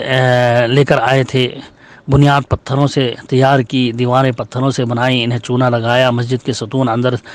سے خالی پتھروں کے تیار کیے، جن کے اندر لوہا اور سکہ پگھلا کر کے بھر دیا گیا۔ مسجد لمبائی میں 200 ہاتھ تھی اور چوڑائی میں اگلی طرف سے 200 ہاتھ اور پچھلی طرف سے 180 ہاتھ تھی۔ اس سے پہلے اس کا اگلا حصہ پہلی لمبائی کے مقابلے میں زیادہ چوڑا تھا۔ تو اس حساب سے ہم دیکھتے ہیں کہ مسجد کا جو کل رقبہ بیٹھتا ہے وہ 8,500 مربع میٹر یعنی تقریباً 90,000 مربع فیٹ بیٹھتا ہے، علامہ سمہودی کے اس روایت کے اعتبار کریں تو۔ پھر اس کے بعد مسجد کی باہری دیوار جو ہے وہ 3 فٹ چوڑی رکھی گئی، علامہ سمہودی نے وضاحت کی۔ پھر مسجد کے باہر تقریباً 10 سے 15 فٹ کا راستہ تھا، کیونکہ ایک جگہ انہوں نے 6 ہاتھ کا راستہ بتایا، اور دوسری جگہ سلف کے زمانے کے محدث اور مورخ عمر بن شبہ 172 ہجری میں انہوں نے مدینہ کی تاریخ لکھی تھی، تاریخ مدینہ کے نام سے، جلد نمبر 1 صفحہ نمبر 16 میں مسجد نبی کے چاروں طرف جو پکی سڑکیں حضرت معاویہ رضی اللہ عنہ کے حکم سے مروان نے بنوائی تھیں، ان کا ذکر تفصیلی انہوں نے کیا ہے کہ سب سے پہلے مروان بن حکم کے حکم سے مسجد نبی کے اطراف میں پکی سڑکیں بنا دی گئی تھیں۔ تو یہ کوئی چھوٹی اور پتلی راہ نہیں تھی، بلکہ ایک عام راستہ تھا جو پکا بنایا گیا تھا، اور دار حمید بن عبد الرحمن کو دار کبریٰ بھی کہا جاتا تھا، انہوں نے اس میں وضاحت کری۔ اور اس کے سامنے جو پکی سڑک تھی وہ تقریباً 10 ہاتھ کا فاصلہ تھا اس میں، یعنی تقریباً 15 فٹ چوڑا راستہ تھا۔ تو یہ میں ثابت کر رہا ہوں تاریخ کی کتابوں سے کہ ایک تو مسجد اتنی بڑی تھی اور اس کے بعد راستہ اتنا چوڑا تھا۔ اب خود سامعین جو ہے فیصلہ کر لیں کہ کیا بغیر مکبر کی آواز کے اتنی بڑی مسجد تقریباً 90,000 مربع فٹ، اور پھر اس کی دیواریں، پھر اس کے بعد 15 فٹ چوڑی جو ہے راستہ، پھر اس کے بعد گھروں کے اندر محلے میں، کیا امام کی آواز براہ راست پہنچ سکتی ہے بغیر کسی مکبر کی آواز؟ باہر اتنی دور پہنچے گی اتنی بڑی مسجد سے؟ جبکہ مسجد کے فرش اور جو چھت تھی وہ لکڑی کے تھے، اور آپ کو معلوم ہونا چاہیے کہ لکڑی وغیرہ جو ہے یہ آواز کو جذب کرتے ہیں، پھیلنے نہیں دیتے۔ ایسی جگہ آواز کبھی گونجتی نہیں ہے۔ آج کل کے جو ٹائلز اور ماربل کی مسجدیں ہیں ان میں آوازیں گونجتی ہیں، جبکہ لکڑیاں اگر زیادہ لگی ہوں تو آواز وہ جذب کر لیتی ہیں، زیادہ پھیلنے نہیں دیتی۔ تو ایسی جگہ تو آواز اندر ہی سننا مشکل ہو جاتا ہے، باہر اتنی دور محلے تک اتنی بڑی مسجد سے نکل کر کے امام کی آواز کہاں سے پہنچ سکتی ہے؟ اور ایک پوائنٹ کی طرف میں آپ کو اشارہ کر دوں، کہہ رہے ہیں کہ بغیر واسطے کی اتنی دور انہوں نے آواز سننی امام کی۔ دیکھیے حضرت معاویہ رضی اللہ عنہ کے دور سے ہی یہ ایک سلسلہ شروع ہو گیا تھا۔ حضرت معاویہ بن یزید رضی اللہ حضرت معاویہ اور حضرت یزید کے بعد ولید بن عبد الملک کا دور خلافت تھا، اور حضرت معاویہ سے ہی یہ سلسلہ شروع ہو گیا تھا کہ انہوں نے رکوع سجود وغیرہ میں اللہ اکبر زور سے بولنا چھوڑ دیا تھا، نماز پڑھاتے ہوئے مکبر ہی آواز زور سے پکارا کرتا تھا، امام کی آواز کو دور تک پہنچاتا تھا۔ اس کے تعلق سے ایک دو نہیں بہت ساری حدیثیں آپ کو کتب حدیث میں مل جائیں گی۔ امام کی تکبیر کی آواز پہلی دوسری صفوں تک ہی نہیں سنائی دیتی تھی، مکبر ہی امام کی آواز کو پیچھے پہنچاتا تھا۔ بخاری مسلم میں تو کئی روایتیں اس کے تعلق سے موجود ہیں کہ اماموں نے زور سے تکبیر کہنا چھوڑ دیا تھا۔ دیکھیے صحابہ نے باقاعدہ عمل کر کے دکھایا اور زور سے تکبیرات کہیں تو لوگ حیران رہ جاتے تھے کہ یہ کون سا طریقہ ہے۔ امام بخاری رحمۃ اللہ علیہ نے کئی جگہ اس پر باب باندھا اور یہ روایتیں کئی مرتبہ لائے ہیں۔ ایک جگہ باب باندھا، باب اتمام التکبیر فی الرکوع، رکوع کے عورتیں وقت پورے طور پر تکبیر کہنا، یعنی زور سے تکبیر کہنا۔ اور حضرت عمران بن حسین رضی اللہ تعالیٰ عنہ کی روایت لائے کہ صلی مع علی بالبصرۃ فقال ذکرنا هذا الرجل صلاة كنا نصليها مع رسول الله صلی اللہ علیہ وسلم فذكر انه كان يكبر كلما رفع وكلما وضع۔ عمران بن حسین رضی اللہ تعالیٰ عنہ کہتے ہیں کہ جب انہوں نے بصرہ میں حضرت علی رضی اللہ تعالیٰ عنہ کے پیچھے ایک مرتبہ نماز پڑھی تو نماز کے بعد انہوں نے کہا کہ انہوں نے تو آج مجھے رسول اللہ صلی اللہ علیہ وسلم کی نماز یاد دلا دی۔ کیا کس طرح سے یاد دلائی؟ کہ یہ جب بھی سر اٹھاتے اور جب بھی سر جھکاتے تھے، رکوع سجود میں جب بھی جاتے تھے تو زور سے اللہ اکبر کہتے۔ تو انہوں نے تو مجھے اللہ کے رسول کی نماز یاد دلا دی، زور سے اللہ اکبر کہہ رہے ہیں ہر اس پر۔ دوسری حدیث لائے آگے امام بخاری 785 نمبر حدیث، ان ابی ہریرہ انہ کان یصلی بہم فیکبر کلما خفض ورفع فاذا انصرف قال انی لاشبہکم بصلاة برسول اللہ صلی اللہ علیہ وسلم۔ ابو سلمہ کہتے ہیں کہ ابو ہریرہ رضی اللہ تعالیٰ نے لوگوں کو نماز پڑھائی اور ہر جھکتے ہوئے اور سر اٹھاتے ہوئے زور سے تکبیر کہتے تھے۔ پھر جب فارغ ہوئے تو کہا کہ میں نے اللہ کے رسول صلی اللہ علیہ وسلم کی جیسی نماز، ان کے مشابہ نماز تمہیں پڑھائی ہے۔ اسی طرح باب باندھتے ہیں، باب اتمام التکبیر فی السجود، سجدے میں جاتے ہوئے بھی پورے طور پر تکبیر کہنا۔ پھر وہی حضرت عمران بن حسین والی روایت تھوڑے سے الفاظ کے زیادتی کے ساتھ، اور حضرت اکرمہ کی روایت لائے اس کے بعد 787 نمبر حدیث میں کہ ان اکرمہ قال رأیت رجلا عند المقام یکبر فی کل خفض ورفع واذا قام واذا رفع فاخبرت ابن عباس قال اولیس تلک صلاة النبی صلی اللہ علیہ وسلم۔ مشہور تابعی اکرمہ کہتے ہیں کہ میں نے ایک شخص کو دیکھا مقام ابراہیم کے پاس نماز پڑھا رہے ہیں اور ہر جھکنے اور ہر اٹھتے وقت زور سے تکبیر کہتے ہیں، اس طرح کھڑے ہوتے وقت تکبیر کہتے ہیں اور بیٹھتے وقت بھی تکبیر کہتے ہیں۔ میں نے حضرت عبداللہ بن عباس رضی اللہ عنہ کو کہا، انہوں نے کہا ارے بھائی کیا یہ رسول اللہ صلی اللہ علیہ وسلم کی جیسی نماز نہیں پڑھا رہے؟ یعنی یہی تو رسول اللہ صلی اللہ علیہ وسلم کی نماز تھی۔ آگے پھر باب التکبیر اذا قام من السجود، سجدے سے اٹھتے ہوئے بھی زور سے تکبیر کہنا چاہیے۔ پھر وہی حضرت اکرمہ کی روایت لائے اور اس میں الفاظ ہیں کہ صلیت خلف شیخ بمکہ فکبر 22 تکبیرۃ فقلت لابن عباس انہ احمق فقال ثقلتک امک سنۃ ابی القاسم صلی اللہ علیہ وسلم۔ حضرت اکرمہ کہتے ہیں کہ میں نے ایک بزرگ کے پیچھے مکے میں ظہر کی نماز پڑھی تو انہوں نے نماز میں 22 تکبیریں کہیں، یعنی ہر جھکتے اور ہر اٹھتے وقت زور سے تکبیر کہتے تھے۔ تو میں نے حضرت عبداللہ بن عباس سے کہا کہ بھئی یہ بوڑھے شخص یہ تو بالکل کم عقل لگتے ہیں، ہر تکبیر ہر جھکتے اور اٹھتے وقت تکبیر کہہ رہے ہیں۔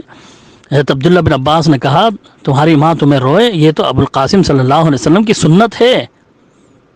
اس طرح سے بہت ساری روایتیں امام مسلم بھی باب باندھ کر کے لائے ہیں، باب اثبات التکبیر فی کل خفض ورفع فی صلاۃ، کہ ہر اٹھتے بیٹھتے ہر اٹھتے اور کھڑے ہوتے ہوئے جو ہے تکبیر کہنا چاہیے، اور اس پر وہی حدیثیں لائے ہیں۔ حافظ ابن حجر رحمۃ اللہ علیہ فتح الباری کے اندر اس کی شرح کرتے ہوئے لکھتے ہیں کہ طبرانی میں حضرت ابو ہریرہ رضی اللہ عنہ سے مروی ہے کہ جس نے سب سے پہلے تکبیرات خفض و رفع یعنی جھکنے اور اٹھتے وقت کی تکبیرات چھوڑ دی تھیں وہ حضرت معاویہ رضی اللہ عنہ تھے۔ اس کے بعد یہ سلسلہ عام ہو گیا اور سارے عمراء اسی طرح نمازیں پڑھانے لگے۔ اہل علم نے اس کو اخفاء اور ترک جہر پر محمول کیا ہے، یعنی آواز سے اللہ اکبر نہیں کہا کرتے تھے، بس آہستہ سے کہہ دیا اور باقی مکبر جو ہے دیکھ لے گا پیچھے۔ صحیح بخاری کی دوسری شرح ابن بطال نے جلد نمبر 2 صفحہ نمبر 402 میں ان حدیث کی تشریح کرتے ہوئے وضاحت کری کہ هذا الاثر تدل على ان التکبیر فی کل خفض و رفع لم یکن مستعملا عندهم، یعنی ان حدیث سے یہ اس بات کی دلیل ملتی ہے کہ ان لوگوں نے ہر جھکنے اور اٹھنے کے وقت کی جہری تکبیرات کا استعمال ہی چھوڑ دیا تھا۔ اسی طرح سے مسند احمد کی ایک روایت میں ہے کہ حضرت عثمان غنی رضی اللہ تعالیٰ نے کمزوری اور بیماری کی وجہ سے زور سے تکبیرات کہنا چھوڑ دیا تھا، اور ان کو دیکھا دیکھی حضرت معاویہ نے بھی اسی طرح کیا، اور آہستہ آہستہ زور سے تکبیر کہنا ہی چھوڑ دیا لوگوں نے، اماموں نے۔ تو یہ تو اس دور کا واقعہ ہے جب زور سے تکبیریں ہی نہیں کہتے تھے۔ یہ دلائل ہیں، بہت ساری حدیثیں اس تعلق سے، اور آپ کہہ رہے ہیں کہ اتنی دور اتنی بڑی مسجد کے باہر محلے میں جو ہے براہ راست بغیر کسی وسیلے کے، بغیر مکبر کی آواز کے جو ہے ان کو آواز پہنچ رہی تھی۔ یہ غلط ہے آپ کا کہنا، زیادہ تفصیل کی گنجائش نہیں ہے، آپ اچھی طرح سے اس مسئلے کو جانتے ہیں، لیکن اس کے باوجود نہ جانے کیوں یہ ضد کہ یہ احادیث ہماری دلیل ہی نہیں بنتی ہیں۔ براہ راست بغیر کسی وسیلے کے امام ہی کی آواز سننا ضروری ہے، جبکہ اس وقت امام جہری تکبیرات کہنا ہی چھوڑ چکے تھے، اور مقتدی مکبرین کی آواز پر ہی امام کی اقتداء کرتے تھے۔ صحابی تابعی اسی حالت میں مسجد سے باہر اقتداء کر رہے ہیں، بغیر دلیل کے کسی عقلی اور ظنی تعویل کی کوئی گنجائش ہی نہیں رہ جاتی ہے اس میں کہتا ہوں چلو مان بھی لیں ایک بار، چلو آپ کے بقول براہ راست انہوں نے امام کی آواز اتنی دور باہر سنی ہوگی، تو بھی علامہ عبید اللہ رحمان مبارک پوری رحمۃ اللہ علیہ کے مضمون سے تو واضح ہے کہ لاؤڈ سپیکر سے بھی عین امام ہی کی آواز پہنچ رہی ہے باہر، کسی اور کی نہیں۔ اور جتنی بھی روایتیں ہیں ان میں امام مسجد کے ساتھ نماز پڑھنے کا ذکر ہے، بھلے آپ کے بقول براہ راست ہی کیوں نہ ہو۔ تو آخر یہاں انکار کی وجہ کیا ہے؟ آپ کو اس زمانے میں لاؤڈ سپیکر کی دلیل کی امید ہے؟ اسپیکر میں کیا امام کے علاوہ کسی اور کی آواز ہی آ رہی ہوتی ہے، یا اسپیکر کی وجہ سے حکم بدل جاتا ہے؟ اگر حکم اسپیکر کی وجہ سے بدلا تو پھر اپنی بھی تمام مساجد سے اسپیکر کو ہٹوائیے، کیونکہ عموماً آپ کی مساجد میں مقتدی حضرات اسپیکر کی آواز سے ہی امام کی اقتداء کر رہے ہوتے ہیں، اور جو بھی آج کل اسپیکر پر امام کی اقتداء کرتے ہیں ان کے خلاف فتویٰ دیجیے کہ صرف اسپیکر سے امام کی آواز سن کر ان کی نماز نہیں ہوگی۔ امام بہقی اور امام شافعی رحمۃ اللہ علیہ تو حضرت انس بن مالک رضی اللہ تعالیٰ عنہ کی انہی روایت کو جو میں نے پیش کیا ہے، ان کو پیش کر کے کہ انہوں نے حمید بن عبد الرحمن بن عوف کے گھر میں جمعہ پڑھا مسجد کے امام کے ساتھ، امام شافعی نے بھی امام بہقی نے بھی، دیکھیے مسند شافعی کے اندر صفحہ نمبر 108 حدیث نمبر 317، اور امام بہقی اپنی خلافیات میں لکھ رہے ہیں وَيُؤْخَذُ مِنْ هَذَا الْحَدِيثِ أَنَّ الصَّلَاةَ خَارِجَ الْمَسْجِدِ فِي بَيْتٍ آخَرَ يَفْصِلُهُ عَنِ الْمَسْجِدِ الطَّرِيقَ جَائِزَةٌ إِذَا تَمَكَّنَ الْمَأْمُومُ من متابعة الإمام وركوعه وسجوده وقيامه وقعوده، وكذلك الحديث الآتي الذي يسوغ الصلاة على ظهر المسجد فإنه مشروط بمعرفة حركات الإمام ليمكنه متابعته۔ یعنی حدیث سے یہ دلیل لی گئی ہے کہ مسجد سے باہر کسی اور گھر میں جس کے درمیان راستے کا فاصلہ بھی ہو نماز جائز ہے، جبکہ مقتدی کو امام مسجد کی اقتداء کرنا ممکن ہو اور اس کے ساتھ رکوع سجود قیام وغیرہ کر سکتا ہو، یعنی مکبر وغیرہ کی آواز اس تک پہنچتی ہو تو وہ بالکل اقتداء کر سکتا ہے، جائز ہے۔ اور اسی طرح اس کے بعد آنے والی حدیث سے بھی جس میں ہے کہ مسجد کی چھت میں نماز پڑھی، کیونکہ یہ امام کے حرکات کے علم ہونے سے مشروط ہے تاکہ اس کی صحیح متابعت کی جا سکے۔ اور امام بہقی نے بھی اسی طرح سے لکھا ہے،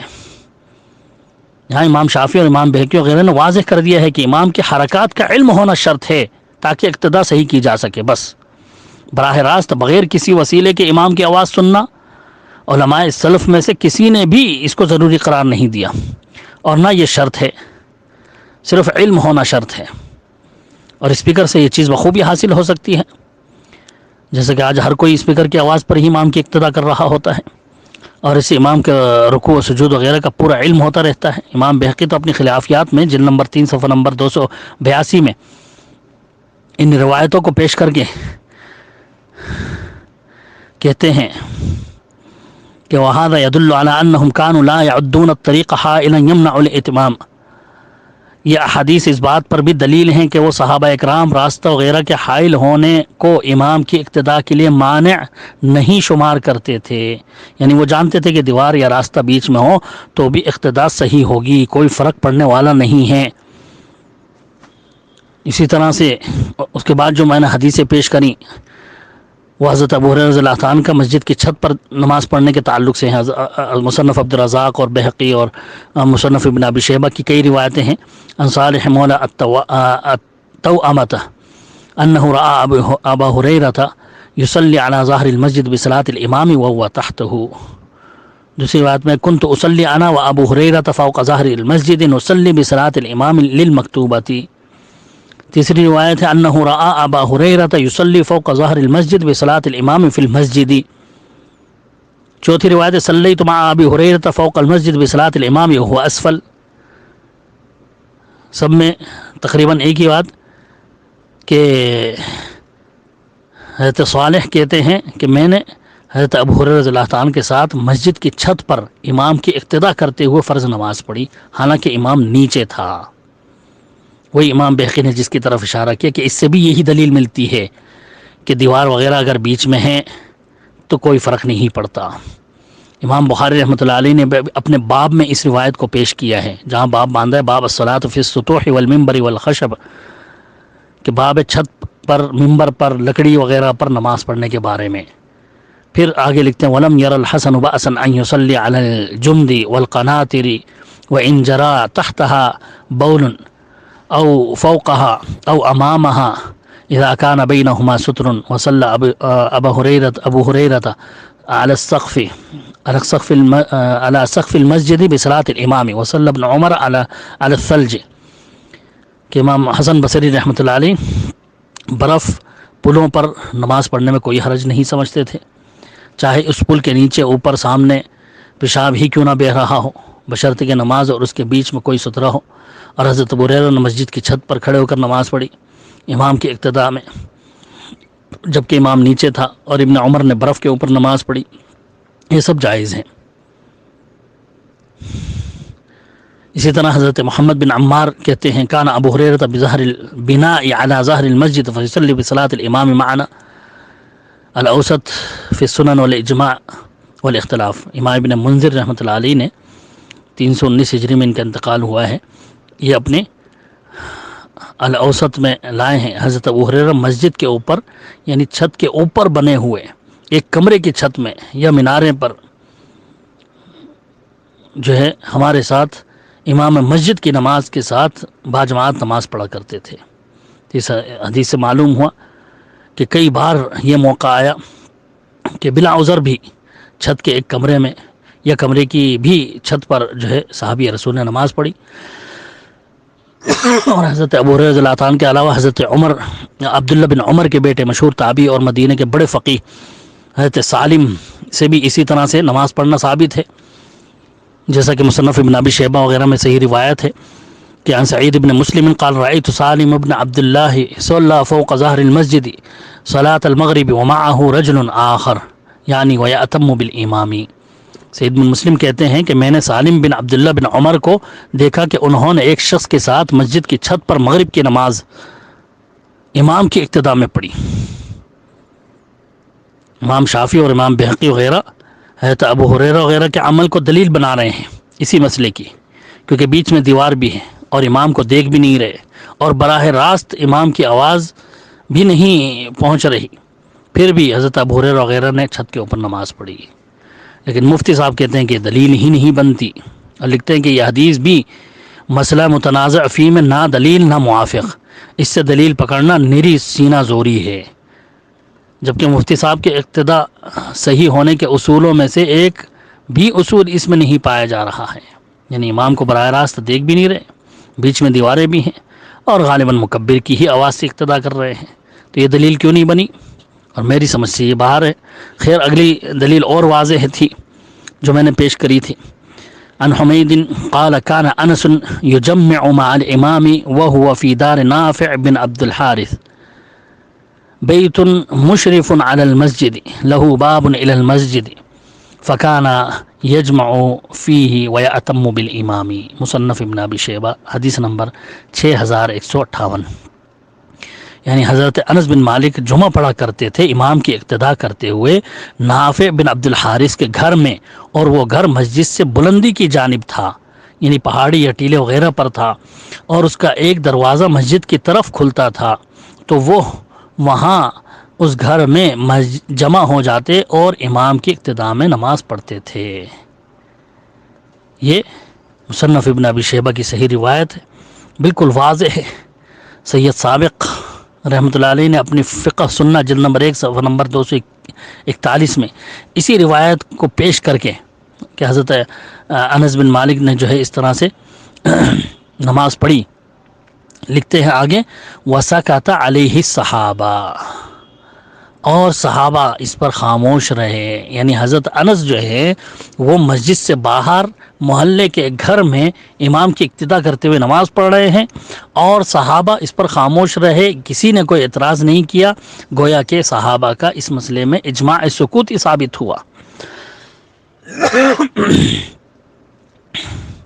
اسی طرح امام ابن منذر رحمۃ اللہ علیہ انہوں نے اپنے اوسط میں لکھا وقال طائفة الصلاة خارج المسجد بصلاة الامام جائزة وروينا عن انس بن مالك انه كان يصلي في دار ابي عبد الله في باب الصغير الذي يشرف في المسجد وهو يرى ركوعهم وسجودهم، وجمع انس مع الامام وهو في دار نافع بن عبد الحارث بيت يشرف على المسجد له باب الى المسجد يأتم بالامام، حدیث نمبر 1870 میں۔ یعنی امام ابن منذر نے کہا کہ سلف کی ایک جماعت نے کہا ہے کہ مسجد کے باہر امام مسجد کی اقتداء میں نماز پڑھنا جائز ہے، دلیل میں وہی حضرت انس رضی اللہ تعالیٰ کا عمل پیش کیا،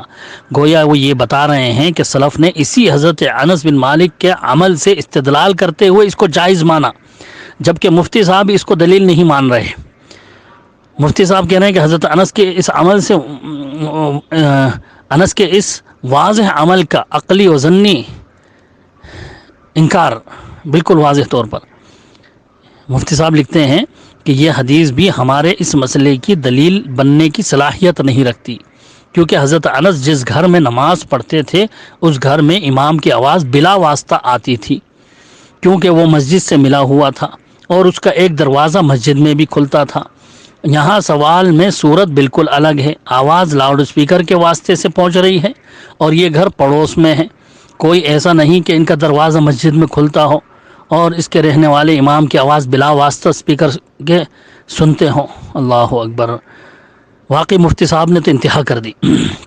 پتہ نہیں اپنے سامعین کو بالکل ہی بیوقوف سمجھ کر فتویٰ دیتے ہیں یا اپنے اوپر ہی انہوں نے تقلید کا پٹا ایسا ڈال دیا کہ کچھ سوچتا ہی نہیں ہے انہیں، یا پھر یہ جماعت سے بغض کا نتیجہ ہے کہ اس طرح کی انہوں نے تعویلیں کری ہیں کہ اتنی واضح حدیث ہے، لیکن افسوس مفتی صاحب یہاں بھی لاؤڈ اسپیکر ہی کی دلیل ڈھونڈ رہے ہیں کہ صحابہ کے دور میں ان کو لاؤڈ اسپیکر کی دلیل دی جائے، حالانکہ خود اسپیکر استعمال کر رہے ہیں اپنی مسجدوں میں، لیکن ضد و حسد کی انتہا ہے کہ ہم سے اسپیکر کی دلیل چاہتے ہیں، اور اپنی عقل سے ہی ٹھوک دیا کہ وہ تو بغیر کسی واسطے کے امام کی آواز سن رہے تھے۔ آخر اس کی کوئی ایک دلیل تو دے دیتے کہ مکبر کے بغیر واسطے کے وہ اتنی دور محلے کی گھر کے اندر امام کی آواز سن رہے تھے۔ اپنے ہی خیال سے یہ بھی بنا لیا کہ وہ گھر کی مسجد سے بالکل ملا ہوا تھا اور اس کا دروازہ مسجد میں کھلتا تھا، حالانکہ حدیث کے الفاظ سے بالکل واضح ہے کہ مسجد سے اونچے مقام پر، یعنی کسی پہاڑی یا ٹیلے پر وہ گھر تھا، ہاں اس کا ایک دروازہ مسجد کی طرف کھلتا تھا۔ مفتی صاحب حدیث کے الفاظ پر ذرا غور کر لیں، بابن الی المسجدی ہے، بابن فی المسجدی کے الفاظ نہیں ہیں وہاں، بابن الی المسجدی ہے۔ مسجد کی طرف کھلنا اور مسجد میں کھلنا بہت فرق ہے دونوں میں۔ الفاظ یہ ہیں کہ مسجد کی طرف دروازہ کھلتا تھا، مسجد کے اندر دروازہ نہیں کھلتا تھا جو ترجمہ آپ نے کیا ہے، کیونکہ خود حدیث کے الفاظ ہیں کہ گھر مسجد سے اونچے مقام پر تھا، لہذا نہ وہ مسجد سے ملا ہوا تھا اور نہ ہی دروازہ اس کا مسجد میں تھا۔ سعید بن منصور کی جو روایت امام ابن المنذر نے پیش کی ہے اس سے تو اور وضاحت ہو رہی ہے کہ یہ گھر مسجد سے متصل یا ملا ہوا نہیں تھا، بلکہ جیسا کہ روایت میں ہے کہ مسجد سے اوپر کے علاقے میں تھا اور اس کا دروازہ بھی اوپر ہی کی جانب تھا۔ لہذا یہ بالکل واضح دلیل ہے اس کی کہ اگر امام مسجد کی آواز جو ہے لوگوں کو پہنچ رہی ہے گھر کے اندر اور گھر آس پاس ہی ہیں، تو مسجد کے آس پاس کے گھروں میں رہنے والے عذر کی حالت میں گھر میں امام مسجد کے ساتھ باجماعت نماز پڑھ سکتے ہیں۔ تمام علماء اسلام نے جنہوں نے بھی اس حدیث سے استدلال کیا وہ یہی استدلال کیا ہے۔ عام طور پر مفتی صاحب کئی جگہ جو ہے یہ اشارے کر رہے ہیں یا مغالطہ دے رہے ہیں لوگوں کو کہ روایتوں میں جو مسجد کی طرف دروازہ کھلنے کا ذکر ہے تو وہ گھر مسجد سے ملا ہوا تھا اور اس کا دروازہ مسجد کے اندر کھلتا تھا۔ تو پہلے تو مفتی صاحب کو میں یہ بتاتا چلوں کہ مسجد نبوی صلی اللہ علیہ وسلم کے خاص طور سے جتنے بھی صحابہ کے دروازے کھلتے تھے سب بند کر دیے گئے تھے، سوائے ازواج مطہرات کے دروازے اور حضرت ابوبکر صدیق کے دروازے، وہی کھلے ہوئے تھے۔ باقی سب مسجد کے دروازے جو ہے وہ بند کر دیے گئے تھے۔ امام بخاری رحمۃ اللہ علیہ نے باب باندھا، باب قول نبی صلی اللہ علیہ وسلم سد الابواب الا باب ابی بکر۔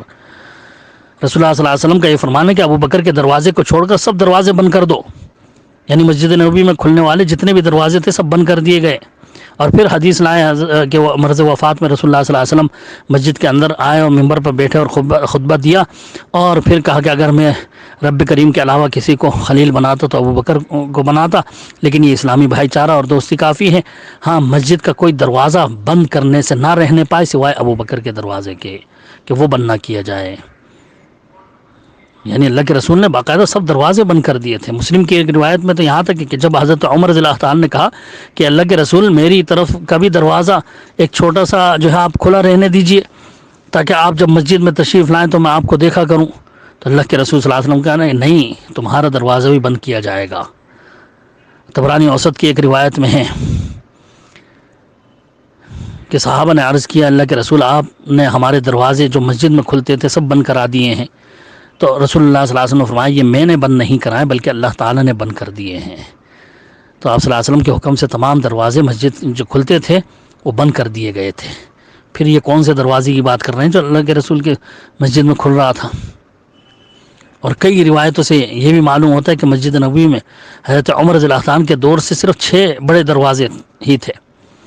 جن سے تمام لوگوں کے داخل ہونے کا راستہ ملتا تھا۔ علامہ سمہودی رحمۃ اللہ علیہ نے اپنے وفاء الوفاء فی دار المصطفیٰ جلد نمبر 2 صفحہ نمبر 85 میں لکھا ہے، عربی عبارت کتاب میں درج کر دیا ہے، اس کا میں مفہوم بیان کر دیتا ہوں۔ لکھتے ہیں حضرت عثمان نے بھی اور حضرت عمر رضی اللہ عنہ کے دور میں جیسا تھا 6 ہی دروازے مقرر کیے مسجد نبوی کے توسیع کے بعد، اور ساج کی لکڑی کی چھت بنوائی جس کی لمبائی 160 ہاتھ رکھی اور چوڑائی 150 ہاتھ رکھی وغیرہ۔ باب عاتقہ جسے باب الرحمہ کہتے ہیں اور اس کے قریب مشرقی جانب اور اس کے مقابل ایک دروازہ بنوایا اور یہ باب النساء تھا، اور باب مروان جسے باب السلام کہتے ہیں اور وہ دروازہ جسے باب النبی کہتے ہیں، یعنی باب جبرائیل، اور 2 دروازے مسجد کے آخر میں بنوائے۔ اور بعد میں جب عمر بن عبدالعزیز نے اور زیادہ مسجد میں اضافہ کیا اور کافی وسیع ہو گئی تو اس میں 18 دروازوں کا ذکر علامہ سمہودی کی کتاب میں ملتا ہے، اور ایک بھی ان میں سے کسی دروازے کا، کسی گھر کے دروازے کا اس میں کوئی بھی ذکر نہیں ہے۔ ہاں 2-3 کھڑکیاں انہوں نے گنائی ہیں جن کو خوخہ لکھا ہے۔ ہاں ایک چیز جو اہم ان دروازوں کی تفصیل میں ملی وہ یہ ہے کہ 9 نمبر کی دروازے 9 نمبر کے دروازے کے تعلق سے جو تفصیل وہ بیان کر رہے ہیں وہاں یہ لکھتے ہیں کہ 9واں دروازہ مسجد کی پچھلی طرف تھا اور شمال مشرق میں پہلا دروازہ تھا جو دار حمید بن عبد الرحمن بن عوف کے بالکل بالمقابل تھا، اور یہ ان کے دادا عبد الرحمن کا گھر تھا جہاں وہ رسول اللہ صلی اللہ علیہ وسلم کے مہمانوں کو ٹھہرایا کرتے تھے، اور دار ابن مسعود کا باقی حصہ تھا۔ اب ان دونوں کی جگہ مہمان خانہ ہے۔ کب لکھ رہے ہیں یہ علامہ سمودی؟ تقریباً 850 سال کے بعد لکھ رہے ہیں کہ اب جو ہے اس جگہ جہاں دار حمید بن عبد الرحمن تھا اب یہ مہمان خانہ ہے جس کے مغرب میں رباط ظاہریہ موجود ہے۔ یعنی 850 سال کے بعد بھی وہ گھر حمید بن عبد الرحمن کا موجود ہے، جبکہ کئی بار مسجد کی وسعت کی گئی ہے، مسجد کو اور چوڑا کیا گیا، لیکن پھر بھی یہ دار حمید مسجد میں نہیں آیا۔ اس کا آپ اندازہ لگا سکتے ہیں کہ حدیث میں جو راوی نے خصوصی طور سے راستے کا ذکر کیا ہے نا وہ اس لیے ہے کہ تاکہ جو کچھ لوگ سمجھتے ہیں کہ راستہ بیچ میں ہو تو امام کے ساتھ نماز نہیں ہوگی، جس پر انہوں نے یہ واضح کرتے ہوئے بتایا کہ صحابی نے تو نماز پڑھی جبکہ بیچ میں راستہ بھی تھا، ورنہ وہ گھر اندر محلے میں تھا کہ اتنی بار مسجد کی توسیع ہونے کے بعد بھی وہ مسجد میں نہیں آیا، اور 850 سال کے بعد بھی وہ مسجد کے باہر جو ہے وہ ایک مہمان خانہ تھا وہ گھر۔ بہرحال اگلی حدیث جو میں نے پیش کی تھی وہ تھی عن قاسم ابن محمد عن عائشة انہا كانت تصلی بصلاة الامام فی بیتها وهو فی المسجد۔ مصنف عبدالرزاق حدیث نمبر 4883، استمرار کے لفظ کے ساتھ ہے کانت تصلی، یعنی حضرت عائشہ اپنے گھر میں ہوتی اور مسجد نبوی کے امام کی اقتداء میں نماز پڑھا کرتی تھیں، یعنی وہ اپنے حجرے کے اندر پڑھتی تھیں نماز اور امام مسجد میں ہوتا تھا۔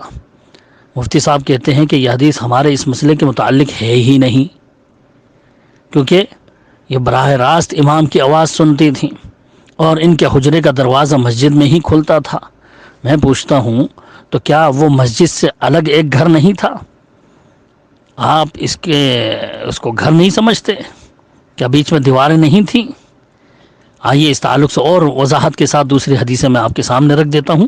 شاید آپ کی غلط فہمی دور ہو جائے۔ دیکھیں امام مالک رحمۃ اللہ علیہ اپنی معطا میں حدیث لائے ہیں کہ حدثنا مالک عن ثقة عنده ان الناس كانوا يدخلون حجر ازواج النبي صلى الله عليه وسلم بعد وفاة النبي صلى الله عليه وسلم فيصلون فيها الجمعة، قال وكان المسجد يضيق على اهله فيتوسعون بها، وحجر ازواج النبي صلى الله عليه وسلم ليست من المسجد ولكن ابوابها شارعة في المسجد۔ بالکل واضح ہے، امام مالک جو ہے وہ ایک ثقہ تابعی سے نقل کرتے ہیں کہ لوگ نبی صلی اللہ علیہ وسلم کی وفات کے بعد آپ صلی اللہ علیہ وسلم کی بیویوں کے حجروں میں داخل ہوتے تھے اور جمعے کی نماز پڑھتے تھے، کیونکہ مسجد تنگ ہو گئی تھی، وہ اس میں وسعت اختیار کرتے تھے اور نبی صلی اللہ علیہ وسلم کی بیویوں کے حجرے مسجد میں نہیں تھے۔ وحجر ازواج النبی صلی اللہ علیہ وسلم لیست من المسجد، امام مالک خود وضاحت کر رہے ہیں کہ جو ازواج مطہرات کے جو حجرے تھے وہ ان کے گھر تھے، وہ مسجد میں شامل نہیں تھے، لیکن اس میں جو ہے گھس کر کے لوگ نماز پڑھ لیا کرتے تھے مسجد کے امام کے ساتھ۔ پھر آگے امام مالک لکھتے ہیں خود، قال مالک فمن صلی فی شیء من افنیۃ المسجد الواصل به من المسجد او فی رحابه التي تلیہ فإن ذلك مجزع عنه ولم يزل ذلك من امر الناس لم يعبه احد من اہل الفقہ۔ امام مالک کہتے ہیں کہ جس نے مسجد کے ساتھ ملے ہوئے کمروں، گھروں، صحن وغیرہ میں نماز پڑھی تو یہ کفایت کر جائے گا۔ لوگوں کے ساتھ ایسا عموماً ہوتا رہا اور دین کی سمجھ رکھنے والے لوگ، یعنی جو اس وقت کے فقہاء اور علماء تھے، انہوں نے اس معاملے میں کبھی کوئی اعتراض نہیں کیا۔ یعنی سلف صالحین میں کے زمانے میں مسجد کے قریب گھروں میں نمازیں مسجد کے امام کے ساتھ پڑھی جاتی تھیں اور کسی صحابی یا تابعی نے کوئی اعتراض کبھی نہیں کیا، گویا اس پر صحابہ کا اجماع سکوتی خود امام مالک رحمۃ اللہ علیہ نے ثابت کر دیا۔ دیکھیں موطا امام مالک کے اندر 458 نمبر حدیث۔ اسی طرح سے امام ابن حجر عسقلانی رحمۃ اللہ علیہ نے بھی لکھا ہے کہ اکثر لوگ تنگی کی وجہ سے ازواج مطہرات کی حجروں میں نماز پڑھ لیا کرتے، وقد كان المسلمون لما ضاق عليهم المسجد النبي صلی اللہ علیہ وسلم يصلون الجمعة في بيوت ازواج النبي صلی اللہ علیہ وسلم كما في حدیث المعطا، جس سے معلوم ہوا کہ ایک دو بار نہیں بلکہ اکثر ایسا ہوتا تھا کہ لوگ جو ہے ازواج مطہرات کے حجرے میں داخل ہو کر کے نماز پڑھ لیتے تھے۔ اور صرف وہی نہیں، حضرت مشہور صحابی رسول حضرت عبداللہ بن عباس رضی اللہ تعالیٰ نے بھی حجرے میں امام کے ساتھ نماز پڑھی۔ دیکھیے فتح الباری کے اندر جلد نمبر 6 صفحہ نمبر 229 میں امام ابن حجر لائے ہیں روایت ان محمد ابن عمرو بن عطاء قال صلیت مع ابن عباس فی حجرۃ میمونۃ زوج النبی صلی اللہ علیہ وسلم بصلاۃ الامام یوم الجمعہ، کہ محمد بن عمرو نے کہا کہ میں نے ابن عباس کے ساتھ ام المؤمنین حضرت میمونہ کے حجرے میں امام مسجد کی اقتداء میں باجماعت نماز پڑھی۔ پر جب معلوم ہو گیا کہ صحابہ کے زمانے میں لوگ ازواج مطہرات کے گھروں میں امام مسجد کے ساتھ نماز پڑھ لیا کرتے تھے اور وہ حجرے گھر مسجد میں شامل نہیں تھے، تو مسئلہ ثابت ہو گیا کہ مسجد کے علاوہ گھروں میں امام مسجد کی اقتداء میں عذر کے موقع پر بالکل نماز پڑھنا جائز ہے۔ یہ بالکل اس مسئلے کی دلیل بنتی ہے۔ مفتی صاحب کا یہ کہنا کہ دلیل ہی نہیں بنتی، یہ بالکل غلط اور باطل ہے۔ آئیے اور واضح حدیث دکھا دوں۔ اگلی روایت جو میں نے پیش کی تھی عن منصور قال كان الى جنب مسجدنا سطح عن يمين المسجد أسفل من الإمام فكان قوم هاربين من إمارة الحجاج وبينهم وبين المسجد حائط طويل يصلون على ذلك السطح ويأتمون بالإمام فذكرته لإبراهيم فرآه حسنا. مصنف ابن ابی شیبہ حدیث نمبر 6162. لکھتے ہیں منصور بن معتمر نے بیان کیا کہ ہماری مسجد کے قریب دائیں جانب ایک گھر کی چھت تھی جو امام سے یعنی مسجد کی سطح سے نیچے تھی. حجاج بن یوسف کی امارت کے دنوں میں اس ظالم کی پکڑ سے بھاگ کر کچھ لوگ اس گھر کی چھت پر مسجد کے امام کے ساتھ یعنی اس کی اقتداء میں نماز پڑھا کرتے تھے، حالانکہ ان کے اور مسجد کے درمیان ایک طویل دیوار بھی تھی. تو میں نے مشہور تابعی ابراہیم نخعی رحمۃ اللہ علیہ سے اس بارے میں پوچھا تو انہوں نے اس کی تحسین کی، یعنی اس کو اچھا اور درست خیال کیا کہ کوئی حرج نہیں. اس حدیث کا جواب مفتی صاحب وہی عقلی اور ضنی دیتے ہوئے فرماتے ہیں کہ اس کا مسئلہ بھی مسئلہ ما بہن نزاع سے کوئی تعلق نہیں. مسجد اور ان حضرات کی جگہ میں صرف دیوار حائل تھی، وہ بھی لمبی نہ کہ بلند، اور یہ حضرات امام کی آواز بلا تکلف سنتے تھے، اس لیے اقتداء کرتے تھے. اس پر بھی میں مفتی صاحب سے وہی سوال کروں گا کہ آخر اس کی کیا دلیل ہے کہ مسجد اور ان حضرات کی جگہ میں صرف ایک دیوار حائل تھی اور وہ دیوار بلند نہیں تھی اور امام کی آواز بلا تکلف بغیر مکبر کے سنتے تھے. آخر یہ باتیں کہاں سے بنا لائے؟ کیا حدیث کے واضح الفاظ ان کو نظر نہیں آ رہے کہ وہ خود کہہ رہے ہیں کہ مسجد کے قریب دائیں جانب وہ ایک گھر کی چھت تھی اور وہ بھی مسجد کی سطح سے نیچے تھی، یعنی مسجد اونچی جگہ پہ تھی، اونچی جگہ، اور گھر نیچے جگہ پہ تھا جس کی چھت بھی نیچے تھی مسجد سے. دونوں کے درمیان ایک لمبی دیوار کا ذکر انہوں نے اس لیے کیا تاکہ یہ معلوم ہو جائے کہ مسجد سے ملی ہوئی نہیں بلکہ الگ جگہ تھی، اور خصوصاً راوی نے لمبی دیوار کا اس لیے بھی ذکر کیا تاکہ ان لوگوں کا رد ہو جائے جو سمجھتے ہیں کہ دیوار حائل ہو تو اقتداء صحیح نہیں ہوگی، کیونکہ ظاہر سی بات ہے جب وہ گھر مسجد سے باہر تھا تو خود کم از کم 3 دیواریں تو ہوں گی ہی، ایک مسجد کی دیوار، ایک گھر کی دیوار جس کی چھت پر نماز پڑھ رہے ہیں، اور تیسری وہ لمبی دیوار جس کا انہوں نے خاص ذکر کر دیا. اور یہ بھی ظاہر ہے کہ حجاج بن یوسف جیسے ظالم اور اس کی فوج اور جاسوسوں سے چھپتے پھرنے والے مسجد کی دیوار کے ساتھ لگی ہوئی چھت پر نماز کیوں پڑھیں گے؟ یقیناً وہ کہیں دور گھر کے اندر ہی چھپ کر کے نماز پڑھ رہے ہیں. ہر عقل والا اس چیز کو سمجھ سکتا ہے کہ ایک ظالم حاکم سے چھپتے بھاگنے والا جو ہے بھلا مسجد کے قریب بھی کیوں بھٹکے گا؟ سامعین خود انصاف سے غور کر سکتے ہیں اس پر کہ کیا اس حدیث سے صاف واضح اس چیز کی دلیل نہیں مل رہی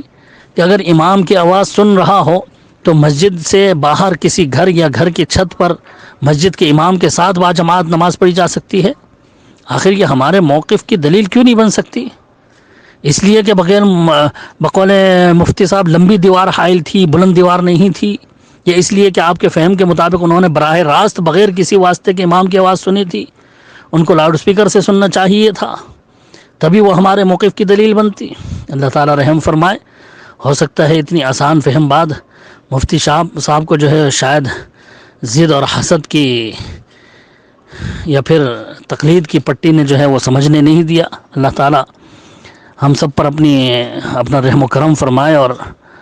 دین کی صحیح سمجھ دے. ایک بار پھر آپ سے ریکویسٹ ہے کہ آپ اپنے اس یوٹیوب چینل کو سبسکرائب کریں، لائک اینڈ شیئر ضرور کریں. شکریہ.